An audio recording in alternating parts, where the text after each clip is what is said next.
The mountain valley under the crimson sky was illuminated by bright flashes, and angry cries of "Kill him" came from all sides.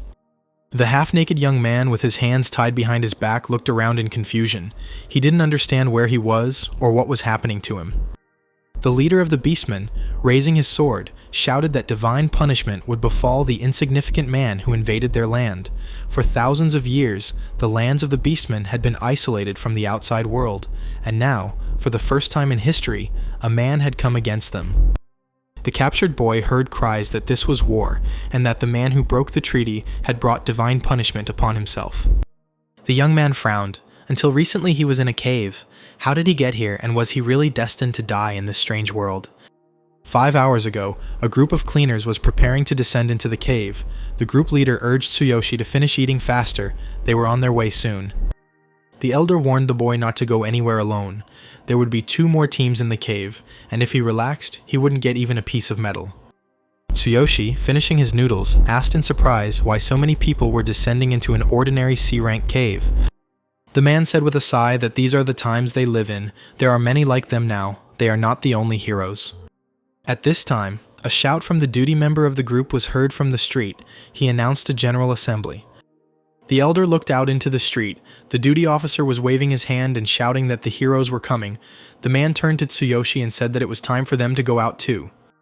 The cleaning team headed towards the cave, and one of the men said that the closer they got, the more uneasy he became. Tsuyoshi's companion remarked that if a C-rank cave was like this, it was scary to imagine what an A-rank or S-rank one would look like. The team approached the magical barrier. The elder said thoughtfully, "It was strange that there were several minions of darkness here." A leg and armor appeared from behind the magical barrier. The heroes, having completed their work, were leaving the cave. The young hero in shining armor told his red-haired companion that they could easily get the reward, and she briefly agreed. The cleaners respectfully let the heroes through, because they are so cool, and those who failed the awakening test are left with nothing but cleaning the caves. The elder politely thanked the heroes for their hard work and asked if they could now enter. The red-haired girl replied, "Of course we will." Tsuyoshi Tsukishiro looked at the heroes with longing. He also dreamed of becoming one of them, but instead he was just a cleaner. After the heroes defeat the minions of darkness in the caves, the cleaners, known as scavengers, come to collect the remains. Tsuyoshi stepped into the cave in his garbage man costume, regretfully thinking that he failed the awakening test due to his weakness. Even though he wanted to become a hero, garbage men and heroes live in completely different worlds. The team entered the cave. It turned out to be not so big. The leader said that the cave would close in 4 hours, so they needed to work faster. In 4 hours, everyone should gather near the exit. The young man, clearing away the rubble, saw something resembling metal armor flash among the stones. Tsuyoshi couldn't believe his eyes. Had luck really smiled on him? The guy quickly cleared away the rubble, and it turned out that he had found a piece of a shield. The older brother, who saw Tsuyoshi's find, said that it was a good sign, that at least something worthwhile would come out of it. Apparently, their parents had helped them from heaven. The delighted young man raised his head, smiled, and said that he would look deeper. His brother agreed, but reminded him that they would meet at the entrance to the cave in 3.5 hours. The young man replied that he remembered and quickly began to dig. He knew that usually something worthwhile lay at depth, and he was in a hurry to look. 3.5 hours passed, but the guy still hadn't found anything else. He was upset. It wouldn't be good to leave the cave with only one piece of the shield. The young man heard his older brother shout, and he reminded the boy that it was time for them to go. Tsuyoshi replied that he was almost finished. The guy didn't want to leave. He knew his find wouldn't cover even a day of Karina's stay in the hospital, which meant he had to find something else. And suddenly, not far away, the young man noticed a well. He looked at it in surprise and thought that it smelled of treasure. The guy carefully bent down to see what was there. He didn't understand where the well in the cave came from. It looked like it was dry. There could be something valuable there. Tsuyoshi was confident that if he found the surviving item, he would cover all of Karina's hospital bills. He looked carefully at the bottom of the well. A golden glow emanated from below, and upon closer inspection, Tsuyoshi saw a skeletal hand sticking out of the bottom of the well, with a ring shining on one of the fingers. Without thinking, Tsuyoshi descended into the well. It seemed the heroes had not noticed these remains. The young man removed the ring from the skeleton's hand, asking the heavens for forgiveness. A wide golden ring with strange markings began to glow in the boy's hands, making it clear that Tsuyoshi was holding a valuable item. The young man was delighted. He finally did it. He found a treasure. Such equipment sells for a high price. The guy decided to put on the ring for now, and later asked Mr. Nakazato to find out his level. He had to hurry. Tsuyoshi put on the ring. As soon as the ring was on his finger, the young man felt that something was happening to him. Tsuyoshi, his mouth slightly open in surprise, looked at his hand. It seemed as if the glow from the ring permeated his entire body, transforming it. The guy didn't understand what was wrong with him. He was shaking and contorted. He tried to take off the ring but couldn't. In horror, he asked what kind of ring it was. The game system reported that the Infinity Ring has recognized Tsuyoshi as its owner. From now on, he cannot remove it or change its owner, and an endless passage will open soon. The guy turned his head around in confusion, and couldn't understand whose voice it was, and what it all meant. Looking at his hand, Tsuyoshi saw with horror that a golden whirlwind was swirling around the ring. The guy asked in bewilderment what it was. Meanwhile, the golden whirlwind became wider and stronger, and the young man felt himself being drawn into this golden funnel. In desperation, he screamed at the top of his voice for someone to help him. The young man's cry burst out of the well and echoed throughout the cave. The older brother turned around in surprise and asked, "Was that Tsuyoshi shouting?" He hadn't arrived at the gathering place yet, which was strange, since he had seen him recently. One of the men said that the guy probably went to look at another place. It's a pity that he couldn't become a hero. They decided to wait. There was still a little time left. And Tsuyoshi desperately tried to grab the rope, feeling that he was being pulled into the unknown. It seemed that the ring had opened a portal, and now some powerful force was pulling the guy there.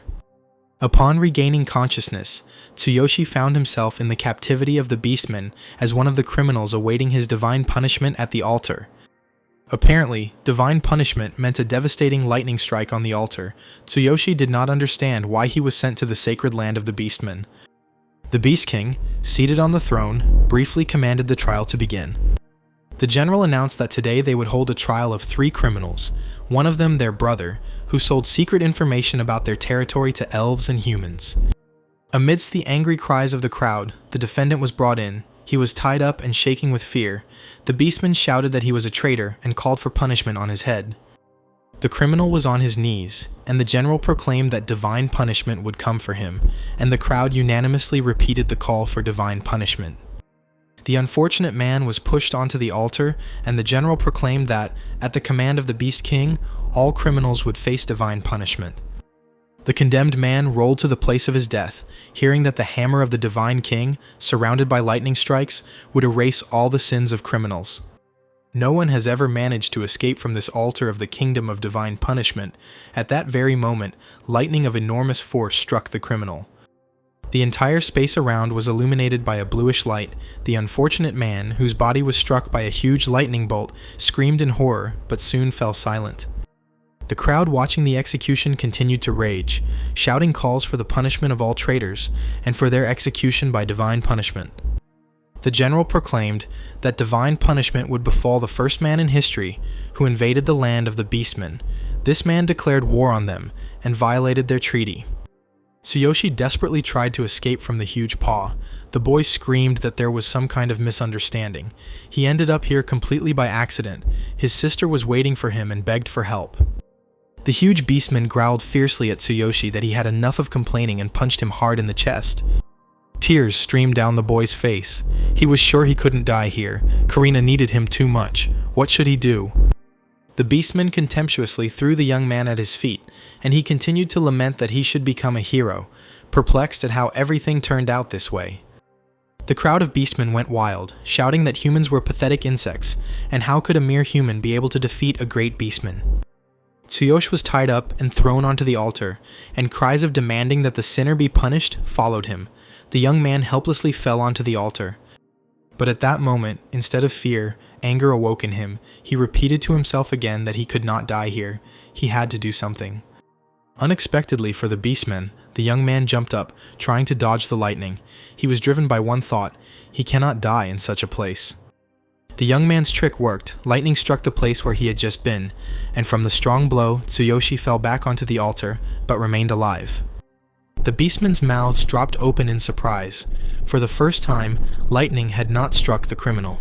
They stuttered and asked each other how this boy had dodged the divine lightning. Among the crowd of observers stood a young, attractive girl who, with her mouth open in surprise, also watched the impudent man. Finally, the general expressed general bewilderment, asking how the man had escaped divine punishment. It was unforgivable. The miserable offender must die. The young beastman watched closely what was happening in the arena and how this young alien was behaving.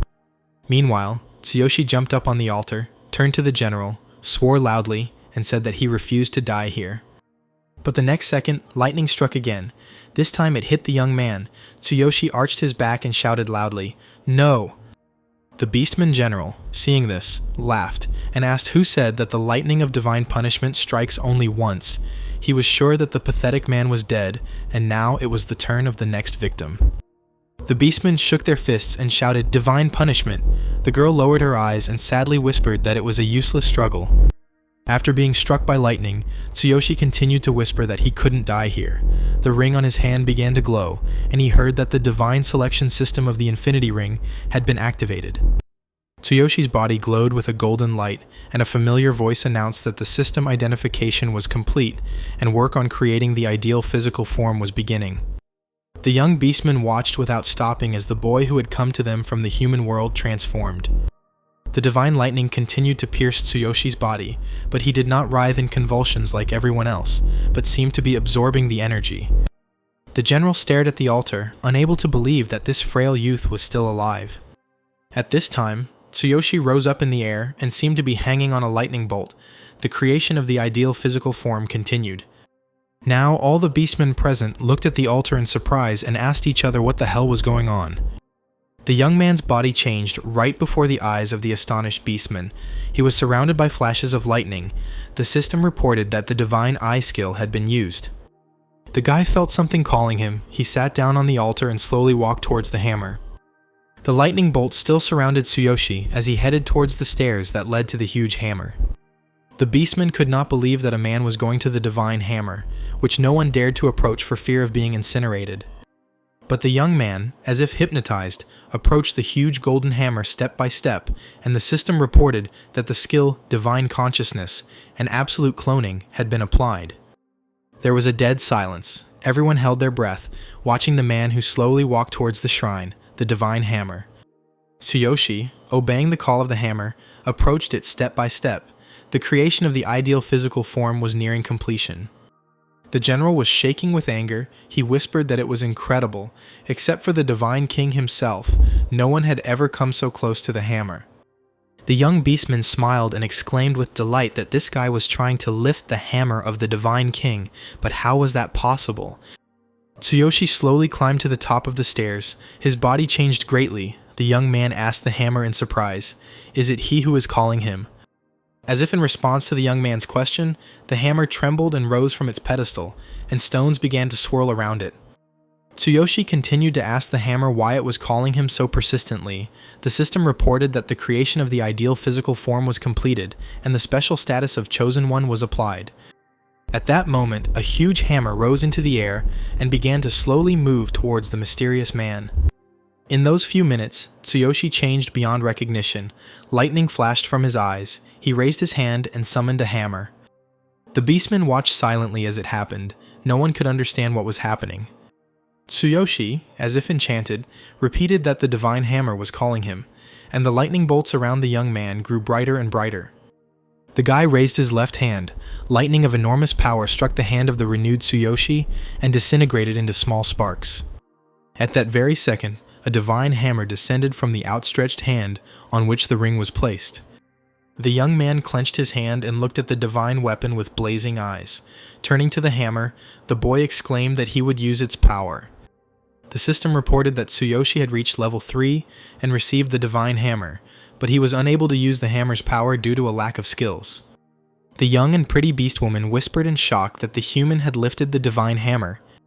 The general growled, "How could a mere human do this? It was simply unbelievable. They couldn't let him touch the sacred hammer. Even the great beast king couldn't lift it."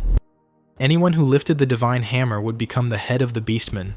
The general was sure that this was some kind of mistake. Tsuyoshi looked at his hands in surprise. Lightning was still sparkling around him. The guy felt that for some reason he had become much stronger. He activated the screen to check his status. The guy was surprised to find that he had reached level 3, but how was that possible, since he had always been very weak? While Tsuyoshi was studying the skills he had acquired, the enraged general rushed towards the intruder to take the sacred hammer from him. The boy was so engrossed in learning the skills that he didn't immediately notice an enemy approaching him. The general dropped down behind Tsuyoshi. He was sure that he had to kill this impudent man who dared to encroach on their shrine. Burning with anger, the general growled at the damned human not to dare touch the divine hammer of the beastman with his filthy hands. The crowd roared with approval, the beastmen shouting that their great general Ryota would not allow this little man to behave as he pleased, and would help them regain the pride of the beastmen. Ryota was very determined. He didn't know how this boy was able to avoid divine punishment and even lift the divine hammer, but he was sure that it was some kind of misunderstanding. With his eyes blazing menacingly and his fangs snapping, General Ryota shouted commandingly at Tsuyoshi that he must immediately return the divine hammer of the beastman to its place. The general's face twisted into a grimace, and he growled angrily that the violator of the treaty must accept his punishment and die. The game notified Tsuyoshi that his passive skill Divine Eye had been activated, allowing him to reveal detailed information about any item. The young man hadn't quite figured out what kind of passive skill Divine Eye this was yet, and he turned his gaze to the enraged general. At the same moment, a blue window appeared above Retta's head, indicating the general's status, level, and weapon. Tsuyoshi understood what the Divine Eye is. Now he can see all the information about the general. General Ryota took up his huge sword, his anger growing stronger as he couldn't understand how a puny human dared to oppose him. The general brandished his sword and said that he would have mercy on the man and allow him to die without suffering, but to the general's surprise, the man was able to dodge his sword. Tsuyoshi was still trying to avoid a fight. He peacefully extended his hand forward and told the general to stop. There had been some misunderstanding. In fact, Tsuyoshi was afraid to engage in combat with the general. He understood that he would never be able to defeat a warrior of the 84th level. Rita angrily shouted at the little man to shut up. The young man begged the general to listen to him and instinctively blocked the blow of the sword with a hammer. The girl who watched the battle thought that the fate of a human was not to be envied. Ryota is one of the 5 great generals of the Beast King, and even among the beastmen, he is an incredibly strong opponent. Everyone was sure that Ryota would cut the man into pieces with one swing of his sword, but suddenly an explosion sounded on the altar, and everyone saw a bright flash of light. To quickly finish off the man, Ryota used the quick strike skill, but to the surprise of the general and all the onlookers, the hammer was protected by Tsuyoshi. The boy clenched his teeth, straining all his strength to withstand the crushing blow of the Beastman general. Tsuyoshi couldn't believe he had blocked that blow. He looked at the hammer in confusion and felt like his hands weren't obeying him. That hammer was incredibly heavy. The general was shocked. He looked in confusion at the boy who managed to block his most powerful attack with only a hammer in his hands. But Ryota quickly came to his senses and became even more angry. He rushed at Tsuyoshi. The general shouted that the guy was just lucky. The hammer saved him, but next time it won't happen. The guy again tried to tell the general that it was a mistake, that he was not from this world, and asked the general to finally hear him. But the Beastman general was not going to listen to the pathetic little man. He had just failed to kill him, and was in a hurry to defend his impeccable reputation as a warrior. The general grabbed Tsuyoshi with his huge hand and squeezed him tightly. The young man felt that his fragile body might not be able to withstand such a grip. Ryota decided that if he couldn't cut this guy down, he would launch him into the sky and finish him off with an earthquake. The skill screen appeared in front of Tsuyoshi again, and he saw that his absolute clone skill allowed him to copy any enemy skill. Tsuyoshi knew he had to act quickly, or he might die, and in a matter of seconds he realized how the cloning skill worked. The description said that he should feel the opponent's heart with his hand. All this time Ryota held the guy in his huge paw. The young man realized that in order to use the passive cloning skill, he had to touch General Ryota's chest. But how to do it? The boy tensed and slipped from the strong Beastman general's grip. After making a circle around the general, Tsuyoshi briefly touched his hand to the area of his chest where his heart should be. Suddenly the formidable general felt a surge of tenderness. He remembered that he really did have a heart, and in surprise he released the hated little man. Tsuyoshi, falling down, saw that the signs with the general's skills were circling around him. In a split second, he had to choose a skill for cloning. It turned out that the Beastman general had a lot of useful skills. Tsuyoshi's eyes were wide open. There were so many of them, and how could he choose just one skill? General Ryota, who had been at a loss, quickly came to his senses and, stuttering, asked Tsuyoshi what he was doing. Anger flashed in the general's eyes again. He was very annoyed that he still hadn't been able to kill this man. He swung his sword and shouted, "Take that!" Meanwhile, the young man chose a skill for cloning. It was the skill Heaven Shaker. The guy decided that this skill should be suitable for the hammer and decided to use it. The system reported that the skill Sky Shaker was copied, and General Tsuyoshi responded to his cry. He had said many times that he could not die here. And then Ryota saw with horror that this guy had used his own skill, Sky Shaker, and for a moment the general froze in surprise. Then he asked in surprise, because it was incredible how the guy was able to use his skill. Meanwhile, the skill began to work. A stream of frantic energy was directed at the place where Ryota was. Everything around turned into a solid stone mess. The crowd of beastmen watched this incredible battle with their mouths open. They could not believe that this frail youth was still alive, and the famous General Ryota could not kill him. A stream of energy and stones surrounded the general, but despite its terrifying power, it was unable to harm him. Soon the attack died down, and Ryota looked questioningly at his huge hands. Until now, no one had tried to attack him using his own skill. To his great surprise, the general, having examined his body, said that he did not feel any pain at all and even felt pleasant. Tsuyoshi read the system notifications that since he was at level 3 without a profession or weapon, he was unable to damage the enemy. The young man was upset. He had copied a very powerful skill, but unfortunately he couldn't use it fully yet. It was a shame. And the general was again overcome with anger. How dare this worthless little man attack him? Ryota took up his sword again. Brandishing his fearsome weapon, the general rushed at Tsuyoshi. This time he was confident that he would kill the man. But then the sky turned red, and a loud commanding cry rang out. Enough! Everyone froze. Every beastman knew that voice. The crowd began to move. Everyone recognized the Beast King. They decided that the Beast King himself had gone on the attack. Another explosion was heard on the sacred altar, and those present realized that the Beast King himself had landed on the altar. A powerful explosion almost knocked Tsuyoshi off his feet. He clenched his teeth and instinctively shielded himself from the new attack.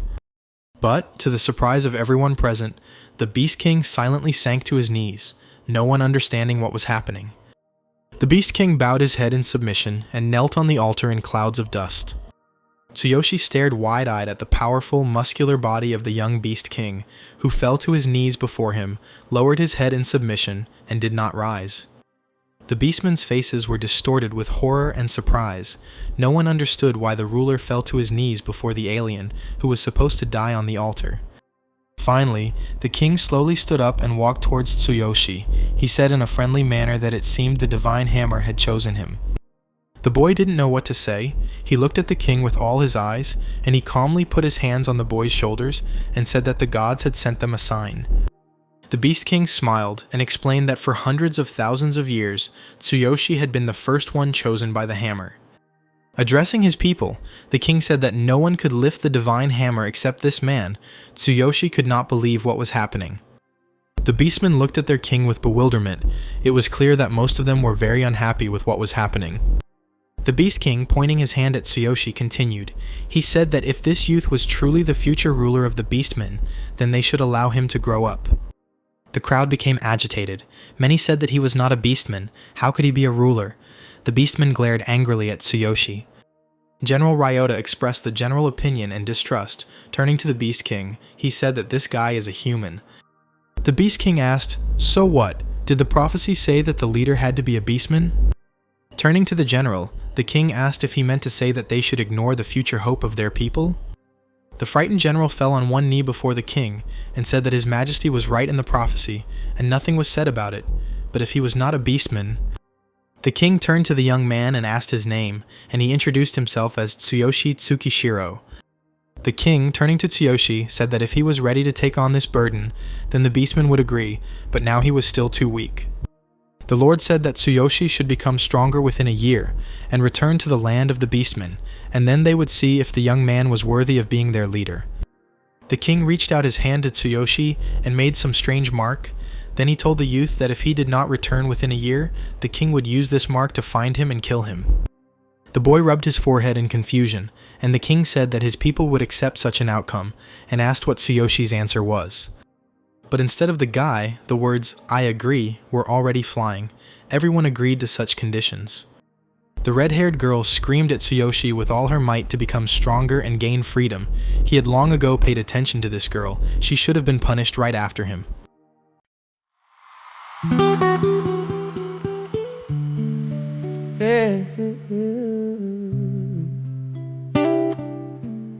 You can feel it in the floor, boys.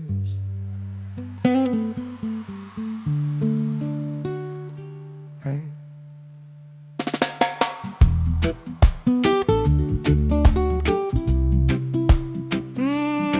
Listen.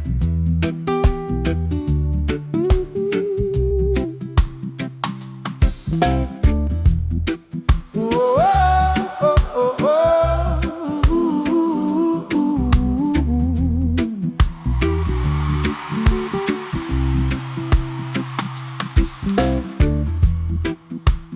Lying in the front row, saying you believed in everything I played, sharing secrets in the back door, smoke, helping at the promises we made. But when you stormed and tore my branches, you were ghosting fixes in the sun, drinking to my downfall with their glasses, holding what we had just for fun. Fake friends say, like vapor in the morning, clear as the light. I see their shame. I was breaking while they toasted to the story, using my crafts to carve their names. But my heart keeps turning pain into a chorus. I rise again from every flame. Let the fire burn the mask right off their faces. I'm walk out king from the embers of my name, from the embers of my name.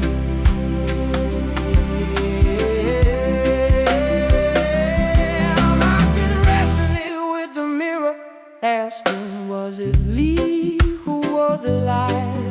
Did I barter all my boundaries just to keep a handful by my side?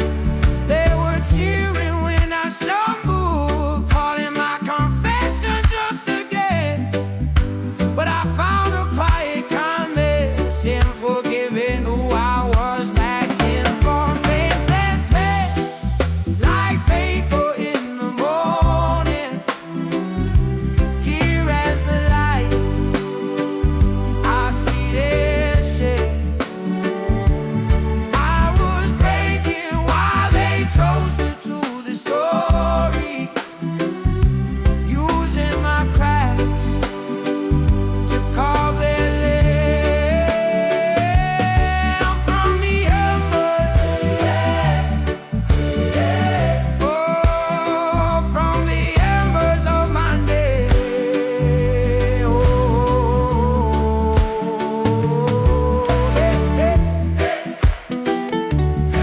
from the embers.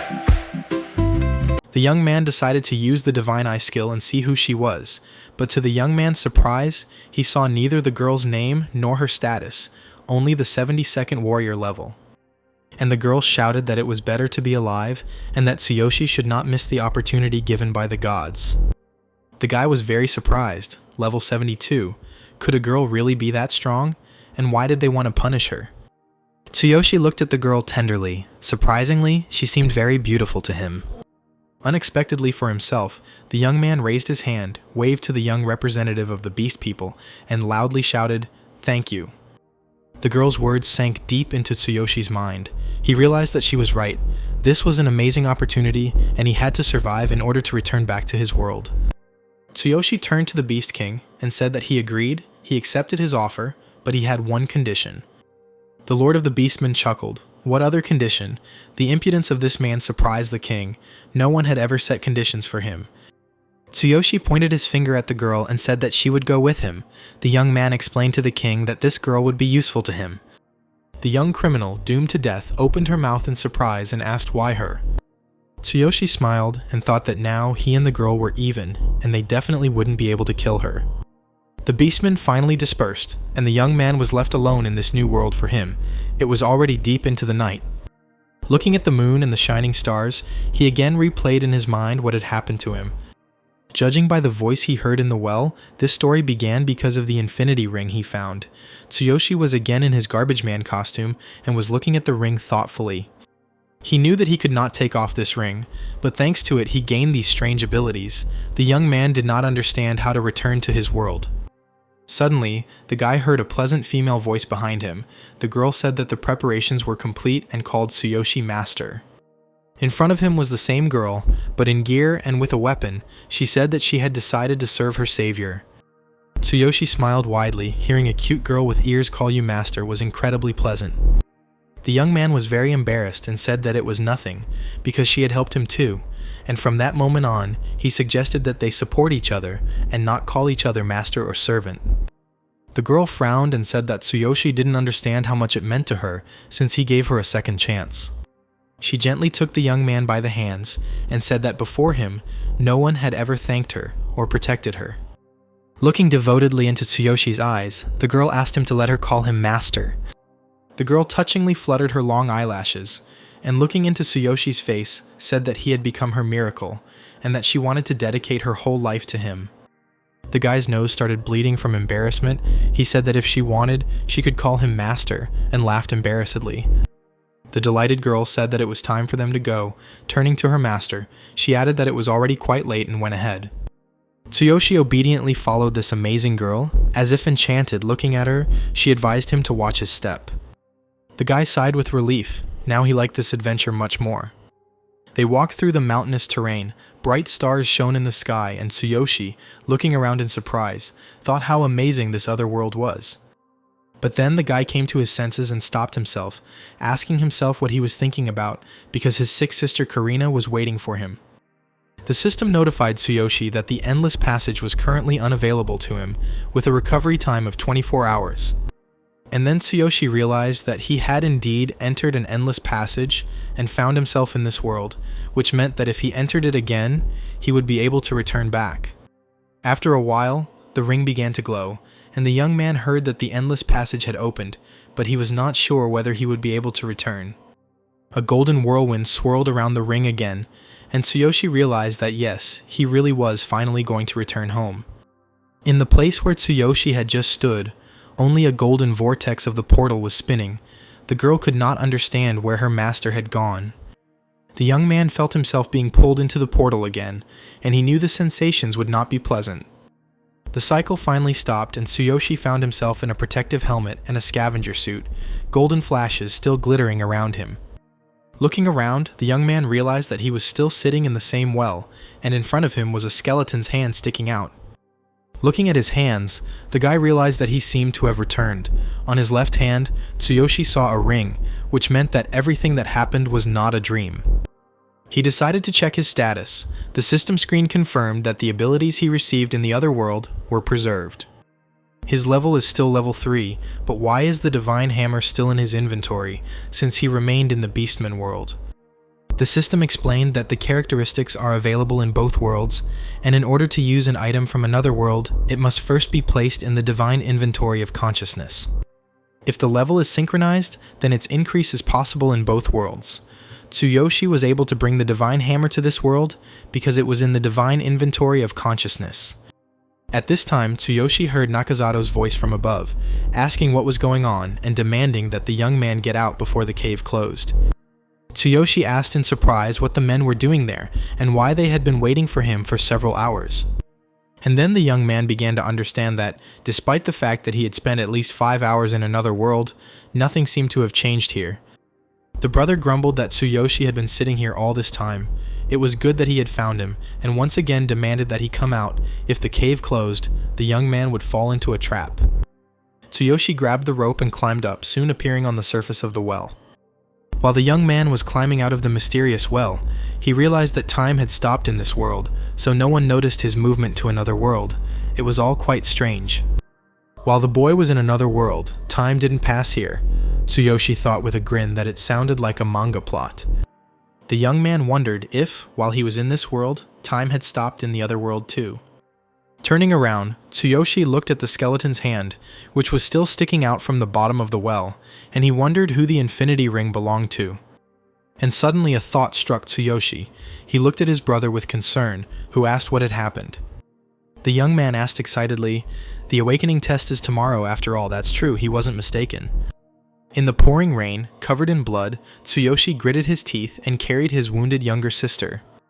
Karina trustingly wrapped her arms around her brother's neck and hid her face on his shoulder. Karina's legs were covered in blood, and the young man tried to carry the girl away from the disaster as quickly as possible. Everything around was destroyed. Buildings were falling, cars were overturning, the heroes were rushing to meet the monster to save people. Raising his head, Tsuyoshi saw a huge monster that was destroying everything around him. Escaping from falling debris, the guy was in a hurry to carry his sister away. Karina, raising her head, worriedly told her brother that she couldn't feel her legs. Tsuyoshi frowned. This was a bad sign. The girl asked her brother with concern, what was wrong with mom and dad? Were they okay? And then the young man heard a huge explosion behind him. The monster stepped right in the place where Tsuyoshi and Karina's parents were. Everything around was ablaze. Debris was falling one after another. The guy started shaking. He realized that something irreparable had happened. The young man's eyes opened wide and he was shaking, but his mind refused to accept the fact that his parents could die. And then tears streamed from Tsuyoshi's eyes. He whispered that this couldn't be, clenched his teeth, but realized that mom and dad were no longer there. The boy stopped, the giant monster raging where he had left his parents. Tsuyoshi helplessly called out for his mom and dad, as if they could answer. The boy hugged his sister tighter. He was shaking violently. Tears were streaming down his face. Clenching his teeth, he decided to return to his parents. With tears streaming down his face and screaming, Tsuyoshi ran to where the tragedy had unfolded. And suddenly, Tsuyoshi heard a familiar voice. It was calling the young man by name. The guy stopped. An adult, strong male hand was reaching out to him. Nakazato took Tsuyoshi by the shoulders and shook him. He said that the children cannot stop, otherwise they might die. The boy, shedding tears and stuttering, said that mom and dad, they seemed to have died. Nakazato told Tsuyoshi not to even think about following them, otherwise the darkness would kill him and Karina. The young man rushed to his parents. He said that mom and dad were still there. Nakazato stopped the guy and told him that he needed to calm down. He wouldn't be able to defeat the darkness. The monster continued to rage. Everything around was engulfed in flames. Tsuyoshi remembered his sister and said that Karina had something wrong with her legs. She needed to be taken to the hospital as soon as possible. Karina looked at her brother with concern, asking if he was really going to take the awakening test, since he had just returned from work that day. The nurse said that Karina was as caring as usual, but she also needed to rest more. Tsuyoshi asked his younger sister how she was feeling. Her legs still hurt. Karina was sitting in a wheelchair. The nurse replied that the nerve pain occurred regularly, so Karina needed to take medication. The girl snapped back, saying that she was fine, and although she couldn't get up, she had already gotten used to the pain. Tsuyoshi knew that his younger sister Karina was probably suffering greatly. Using his divine eye skill, he checked his sister's condition. The chance of her being able to walk again without assistance was only 1%. It was incredibly hard for Tsuyoshi to see Karina in a wheelchair. The chances of recovery were very low, and the girl was probably in very bad shape. Karina was supposed to live a normal life, go to school, have fun with friends, travel, and spend every day with a smile on her face. After the death of her parents, Karina is Tsuyoshi's only family, and he decides he doesn't want to see her suffer anymore. Even if the chances were close to zero, he wanted to make sure to get her back on her feet. The young man was sure that there was always a chance. There had to be some way to cure the girl. Tsuyoshi frowned. He thought that if he became a hero, he would be able to get more information and perhaps find a solution. And it wasn't just about Karina's illness. The young man simply wanted to live with dignity.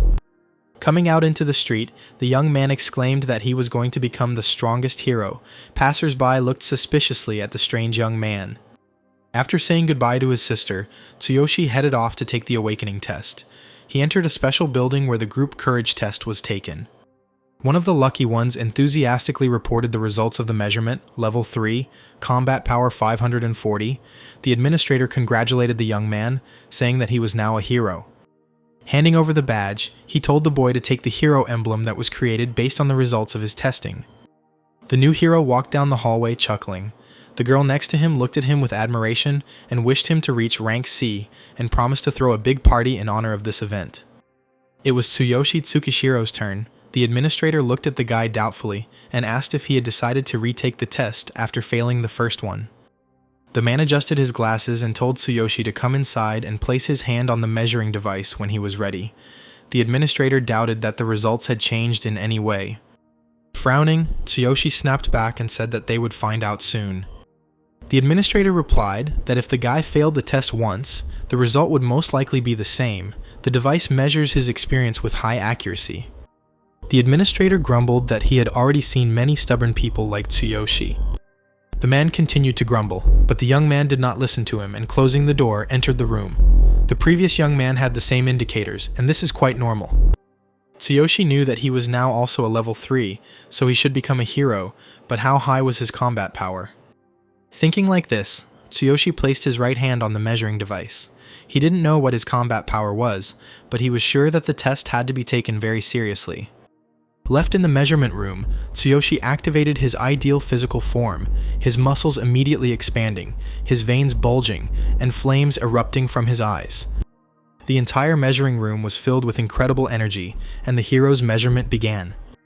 The frightened administrator felt the building shaking. He did not understand what was happening. Perhaps an earthquake had started. But the building shook due to the release of energy when Tsuyoshi's skill was activated, and lightning bolts flew in all directions from his hands. The system announced the measurement results. Level 3, combat power 5,400, the 30-year record for the strength of a third-level hero was broken. The system informed Tsuyoshi that he ranked first in combat power among third-level heroes, with a hero with a combat power of 930 in second place. The young man couldn't believe his eyes. This is 10 times more than the guy who took the test before him. The young man looked at his hand with a smile. He remembered that on the altar, he felt a surge of strength, but he did not expect that he became so much stronger. When Tsuyoshi realized that he had passed the hero test, he almost danced with joy. In any case, everything was going according to plan, and he would become the strongest hero. Tsuyoshi wondered what the power of the Divine King's hammer was. The boy remembered the powerful lightning bolts that struck his body and arm before the divine hammer descended upon it. The system notified that due to a number of reasons, the Divine King's hammer's potential could not be fully utilized, and Tsuyoshi could only use it for 1 second. Tsuyoshi decided that this should be enough to measure the combat power. He was very interested in how much it would increase. Taking the hammer in his left hand, Tsuyoshi placed his right hand on the measuring device and said, "Let's begin." The boy called upon the power of the divine hammer of the king, and at that very moment lightning burst from his eyes and his veins tensed. The system notified Tsuyoshi that he had used the power of the Divine King's hammer for 1 second. Tsuyoshi's body turned into a flash of lightning, and he felt all his energy evaporate in the blink of an eye. Tsuyoshi realized that his strength was leaving him. He cried out for the device to measure his fighting strength as soon as possible, his body shaking from the flashes of lightning. The young man clenched his teeth. The veins on his face bulged, sweat poured down. He addressed the device as if it were alive, asking it to tell him how much his combat power had increased. The hammer's energy grew stronger, and in a second the entire building turned into a continuous sparkling lightning bolt, and the whirlpool of energy grew larger and larger. Soon energy burst out of the building and flashed over the city. Houses hummed and shook. People asked each other if it was an earthquake, and why there was so much lightning in the sky. The energy meter could not withstand such voltage, and a message appeared on the display. That measurement was impossible due to overload. The equipment couldn't withstand the power and shut down, causing a short circuit, knocking out the entire building and, subsequently, the entire area. The high-rise buildings were plunged into darkness. The time for using the divine hammer ended, and at the same time, numerous bluish lightning bolts disappeared over the city, and silence fell. The terrified administrator threw open the door to the measuring room and exclaimed that the power had been cut off due to an overload and ordered everyone to evacuate immediately. By the time the administrator appeared, Tsuyoshi was almost exhausted, his head was spinning. He looked at the man and sighed heavily, and the administrator, stuttering, asked the young man who he was. Tsuyoshi left the measuring room. Unfortunately, he was unable to measure the hammer's power. He scratched his hair in confusion and thought that he shouldn't have underestimated the hammer, but the guy didn't expect that all his strength would run out in just 1 second. Tsuyoshi realized that he shouldn't use the king's divine hammer until it became much stronger. But still, the main goal of today was achieved. Tsuyoshi passed the awakening test. The young man smiled broadly. The hero's emblem hung around his neck. Now he officially became a hero. Having received the status of a hero, Tsuyoshi was sent to the training ground. Their coach was named Gaia. He is a hero in charge of training the rookies. Gaia was a 9th level warrior, but his combat strength was only 1,200. He told the boys that the training would be difficult, so they should give it their all. The newcomers answered in unison, yes. They were all eager to gain experience and go on adventures. Tsuyoshi was puzzled. The combat power was only 1,200, and the warrior was already at the 9th level. The young man was interested in what his combat power would be at the 9th level. Gaia was very dissatisfied with his role. Instead of training these brats, he would rather explore D-rank dungeons.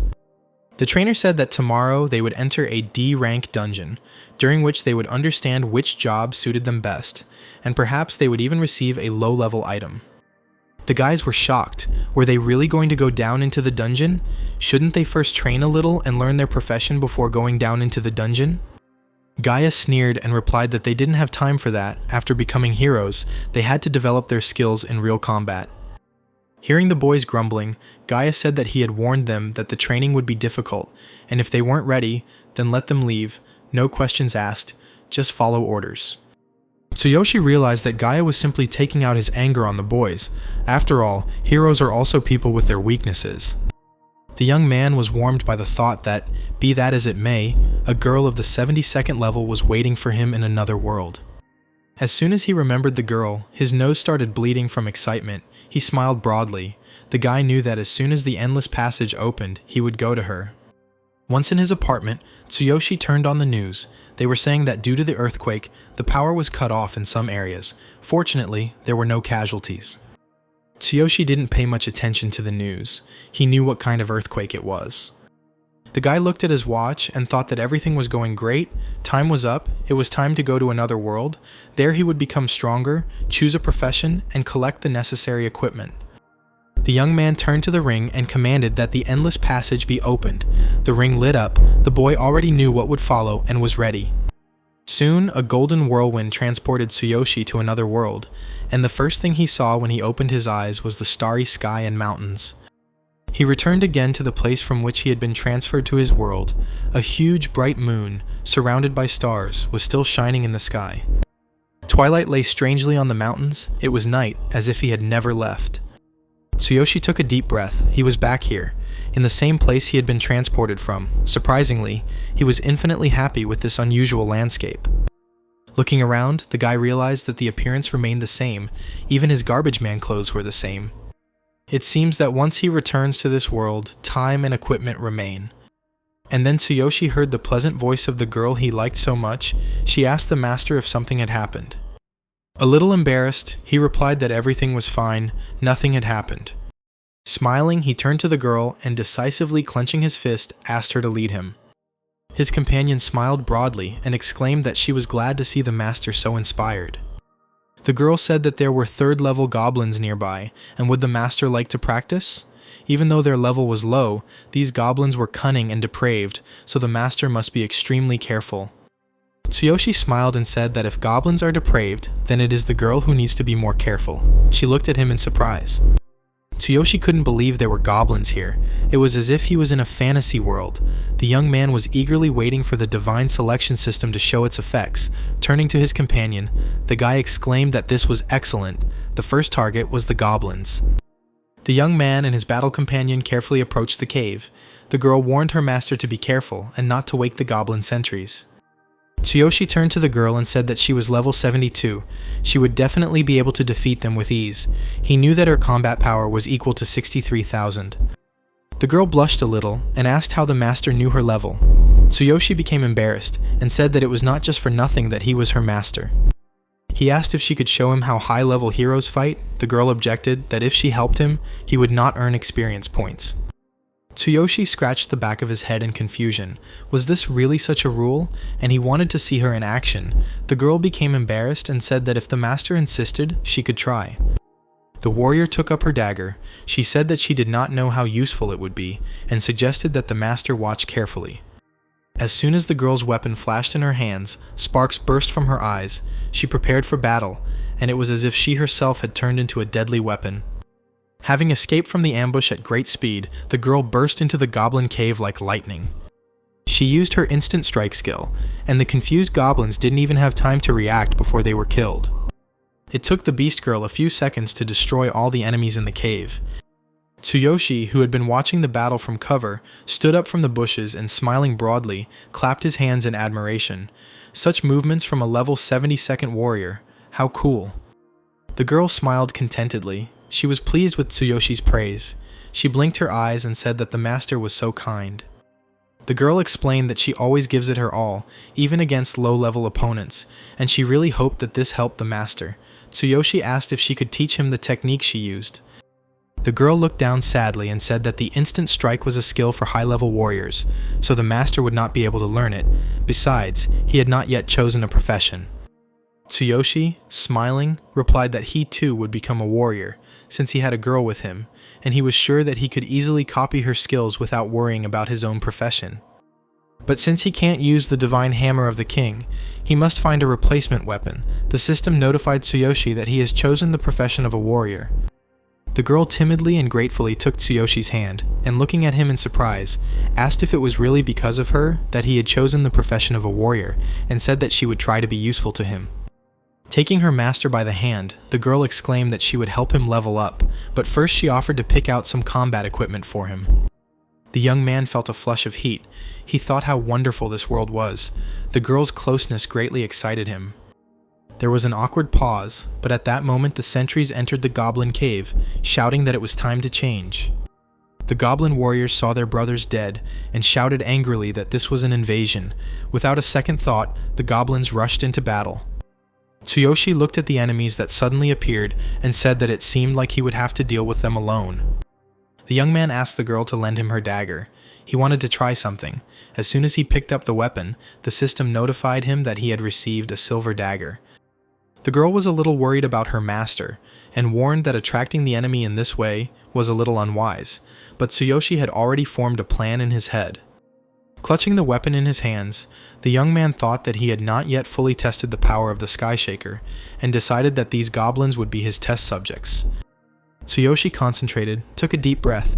He was a little nervous, because this would be his first real fight. The goblins were approaching. Tsuyoshi pushed off the ground and called upon the Sky Shaker skill. To the goblins' surprise, a guy in strange equipment fell on them almost from the sky. Stones rained down on the surprised goblins, and flames erupted from the silver dagger. The combat skill copied from General Ryota instantly destroyed all the goblins. The girl was surprised. Even a team of 6 heroes would have had difficulty defeating goblins of the same level so quickly. A pleased Tsuyoshi noted that it was easier than he thought, and told the girl that he would deal with the rest. He was beginning to like the divine selection system. The girl apologized to the master for the inconvenience and offered him to use her weapon again. But Tsuyoshi approached the defeated goblins and decided not to use the girl's dagger anymore, but to arm himself with the goblin's club. Taking a wooden club in his hands, he told his companion not to worry. This club wasn't so bad either. The girl looked at her master and said that they should quickly get the basic equipment because Tsuyoshi was practically defenseless now. The young man looked at his torn suit and thought that it was true. Without equipment, he was too susceptible to attacks. Now his defense was 0, which meant he needed armor. As they walked through the cave, the young man remembered that he had managed to find out something about the divine inventory of consciousness. This place exists in the human consciousness independently of the real world. Currently, Tsuyoshi only has 2 slots available. Unlike a normal inventory, items from the divine consciousness inventory can be used in both worlds, which is very interesting. Looking at his status again, Tsuyoshi saw that he currently only had 2 slots, and one of them was occupied by a hammer. Apparently, the divine inventory of consciousness would improve along with Tsuyoshi's skills, but he didn't know how to increase the slots, since he couldn't throw out a hammer, and having only one was too inconvenient. In both worlds, all equipment is divided into 5 types. Tsuyoshi, thinking, admired his companion. She asked the master in surprise if there was something on her face, and why he was looking at her so strangely. The guy thought that girls with ears were simply impossible to resist. I wonder what other species exist in this world. Tsuyoshi smiled sheepishly, and said that it was okay, he just wanted to make sure she was following him. But Tsuyoshi's companion saw that stronger goblins were approaching her master from behind, and she warned him of the danger. The languid Tsuyoshi didn't immediately understand what was going on, but the girl immediately pulled out a dagger, ready to rush into battle. This time, 4th level goblins were walking towards them, and when they saw the girl, they laughed because they had come across a woman. Pushing her master aside, the girl rushed into battle. She exclaimed that the further they went, the stronger the goblins became, and asked Tsuyoshi to be more careful. But the young man had already gotten into the swing of things, and he replied that this meant the experience points they earned would also increase. To the girl's surprise, Tsuyoshi stopped her and asked her not to interfere, otherwise he would not get the experience. Armed with a club, the young man rushed at his confused enemies. They called him a fool, but Tsuyoshi didn't listen to anyone. Armed with a wooden goblin club, he rushed at his enemies at great speed, dealing them crushing blows. The confused goblins were unable to even put up much resistance, and soon they were all defeated. The young man was greatly helped by his perfect physical form, which he took advantage of, sparks bursting from his eyes. In a matter of minutes, all the goblins were dead, and the girl was surprised that her master was so skilled with a simple wooden club and was able to defeat enemies taller than him. Tsuyoshi's companion watched her master with interest as he defeated 4 goblins, gaining experience points even though he was only level 3.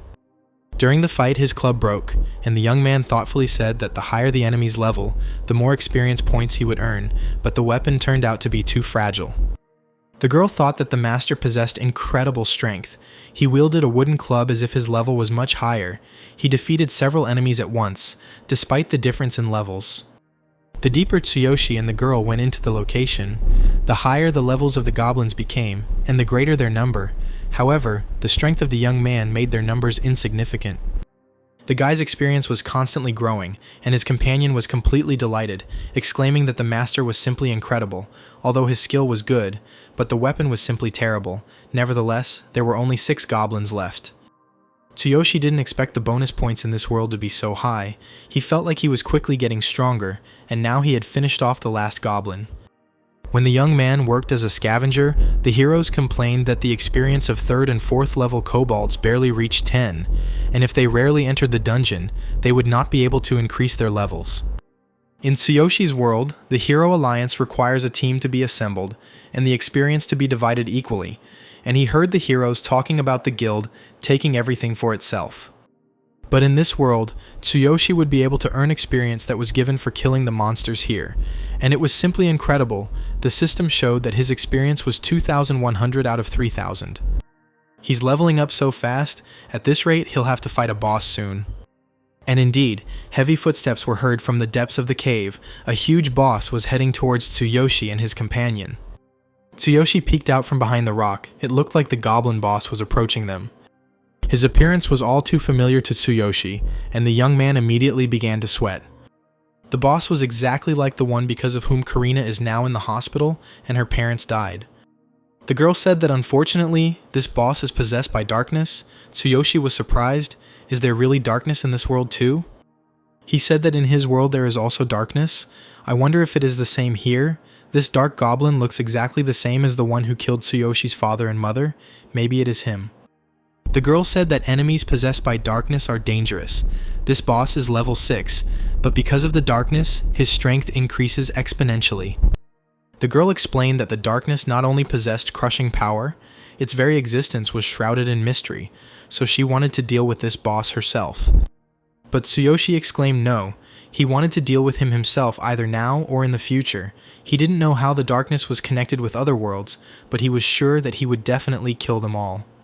Swinging his club, Tsuyoshi rushed at the giant monster. Anger overwhelmed him. He shouted that he would kill this monster with his own hands, kill the one who killed his father and mother. the girl called out to her master in confusion. Tsuyoshi shouted that this damn darkness had ruined his sister Karina's life. The young man summoned the copied Heaven Shaker skill.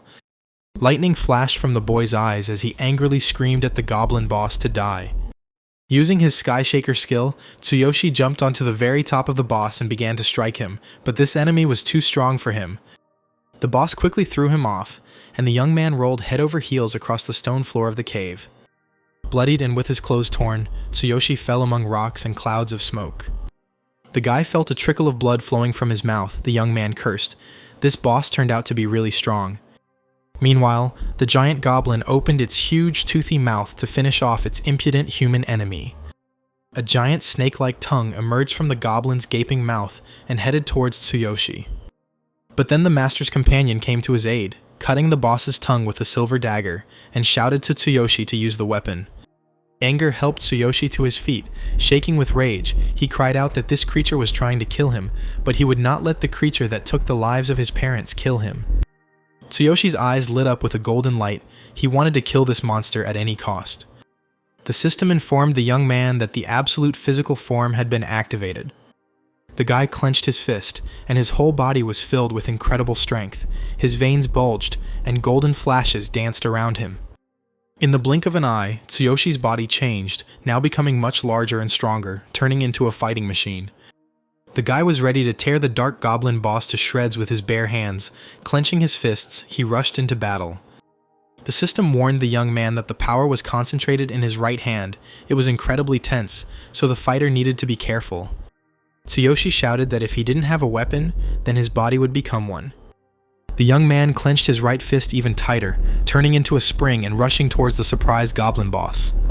Tsuyoshi turned into a raging golden whirlwind, obsessed with the idea of killing the boss who killed his parents and maimed his sister. Pushing off the ground, Tsuyoshi rushed at the monster, striking it with incredible force. Approaching the boss's head, the young man, his eyes blazing with anger, dealt him such a crushing blow that the monster, possessed by darkness, swayed. The girl watched in surprise as her master's blow sent the huge goblin boss spinning and falling. She never ceased to be amazed at the guy. Apparently, it was not for nothing that the king's divine hammer chose him. Meanwhile, Tsuyoshi did not stop, striking his enemy blow after blow, and finally, an explosion followed. The dark goblin who killed Tsuyoshi's parents and disfigured Karina has been defeated. The young man watched with satisfaction as the pieces of the torn boss swirled around the cave. It was incredible that he, a simple scavenger, was able to defeat the monster. The system reported that Tsuyoshi's level had increased, and the youth whispered that he would exterminate all darkness. The girl looked at her master with concern, and finally turning to him, she asked what happened to his hand. Indeed, Tsuyoshi's right hand was shaking violently and began to darken, and the young man sighed heavily. The system notified the boy that his arm was seriously injured, and was at risk of necrosis. Now the young man's entire body was shaking, and large drops of sweat were running down his face. He cursed, saying that he had used too much force. As he was losing consciousness, Tsuyoshi saw a system note that since he had concentrated his power in his right hand, it would not be able to withstand the energy load. Tsuyoshi felt his strength leaving him. A shadow fell over the young man's face. He swayed and began to fall. The girl called out to her master in horror. The guy fell right into the arms of his companion and, losing consciousness, whispered that his arm hurt. Laying the young man's head on her lap, the girl quickly took out her travel bag and told the master not to worry. She had a first aid kit. An hour later, flying cats flew to the scene of the battle at the girl's request and began a healing ritual. Soon Tsuyoshi woke up and felt much better. The flying cats bowed respectfully to the girl and left, having completed their work. The young man was surprised that recovery in this world was much slower, but much more effective. Perhaps the history of pharmacology in this world is very ancient. Seeing that Tsuyoshi had recovered, the girl was as happy as a child. The guy really felt much better. When it became clear that the master had fully recovered, the girl reminded him that they could now go and collect their well-deserved reward. The flying cats showed the girl the way to the treasure in the goblin boss's cave. Tsuyoshi completely forgot about the reward, and, dancing, followed his companion. Upon entering the goblin cave, Tsuyoshi received a system notification that he had broken the record by defeating the boss of the cave, so instead of a partial reward, he would receive the full one. The young man did not immediately understand what exactly this meant. It was only clear that the reward had been increased. Seeing the reward that awaited them, the girl gasped. It was a chest with the treasures of darkness. Tsuyoshi was stunned. This type of reward is quite rare. It is difficult to find even at auctions. The young man remembered how he worked and was glad to find even a piece of the shield. Finally, his efforts had paid off. The boy was delighted at how wonderful this world really was. Opening the chest, Tsuyoshi looked inside with curiosity. This was his first well-deserved reward. The system reported that he had received a dark goblin set. The girl was delighted. They were very lucky to receive a whole set. It will be very useful to the master for the next battles. Having closed the chest, Tsuyoshi thought he only had one space left in his inventory. Would this set fit there? The system asked the young man if he wanted to save the set to his inventory. He had 2 slots in his Divine Consciousness inventory, and only 1 free. The guy decided to take a risk, and clicked yes. He didn't know if the set counted as 1 item. If he put it in the inventory, it would take up 1 slot or several. But Tsuyoshi's fears were unfounded. The system notified him that he had added the Dark Goblin set to his inventory and could use it at any time. The young man smiled broadly. It worked. The girl was surprised, looking at her master, and finally asked why he was smiling like that. The guy embarrassedly replied that he was just admiring the award. Turning to his companion, he asked if she could sew. She answered in the affirmative and said that she had been sewing her own clothes since childhood, so she always carried a sewing kit with her. The companions chose a convenient and safe place and stopped. The girl got to work to sew clothes for her master. Soon she handed him a sparkling t-shirt and, smiling, said that everything was ready, asking the master if he liked it.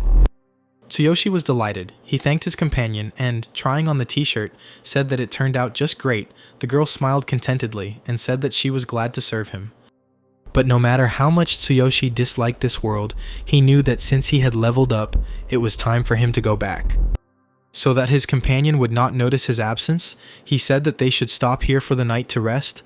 The girl agreed with her master in everything. It was still night in the human world, and the young man's journey to another world went unnoticed. A golden portal began to spin in Tsuyoshi's room.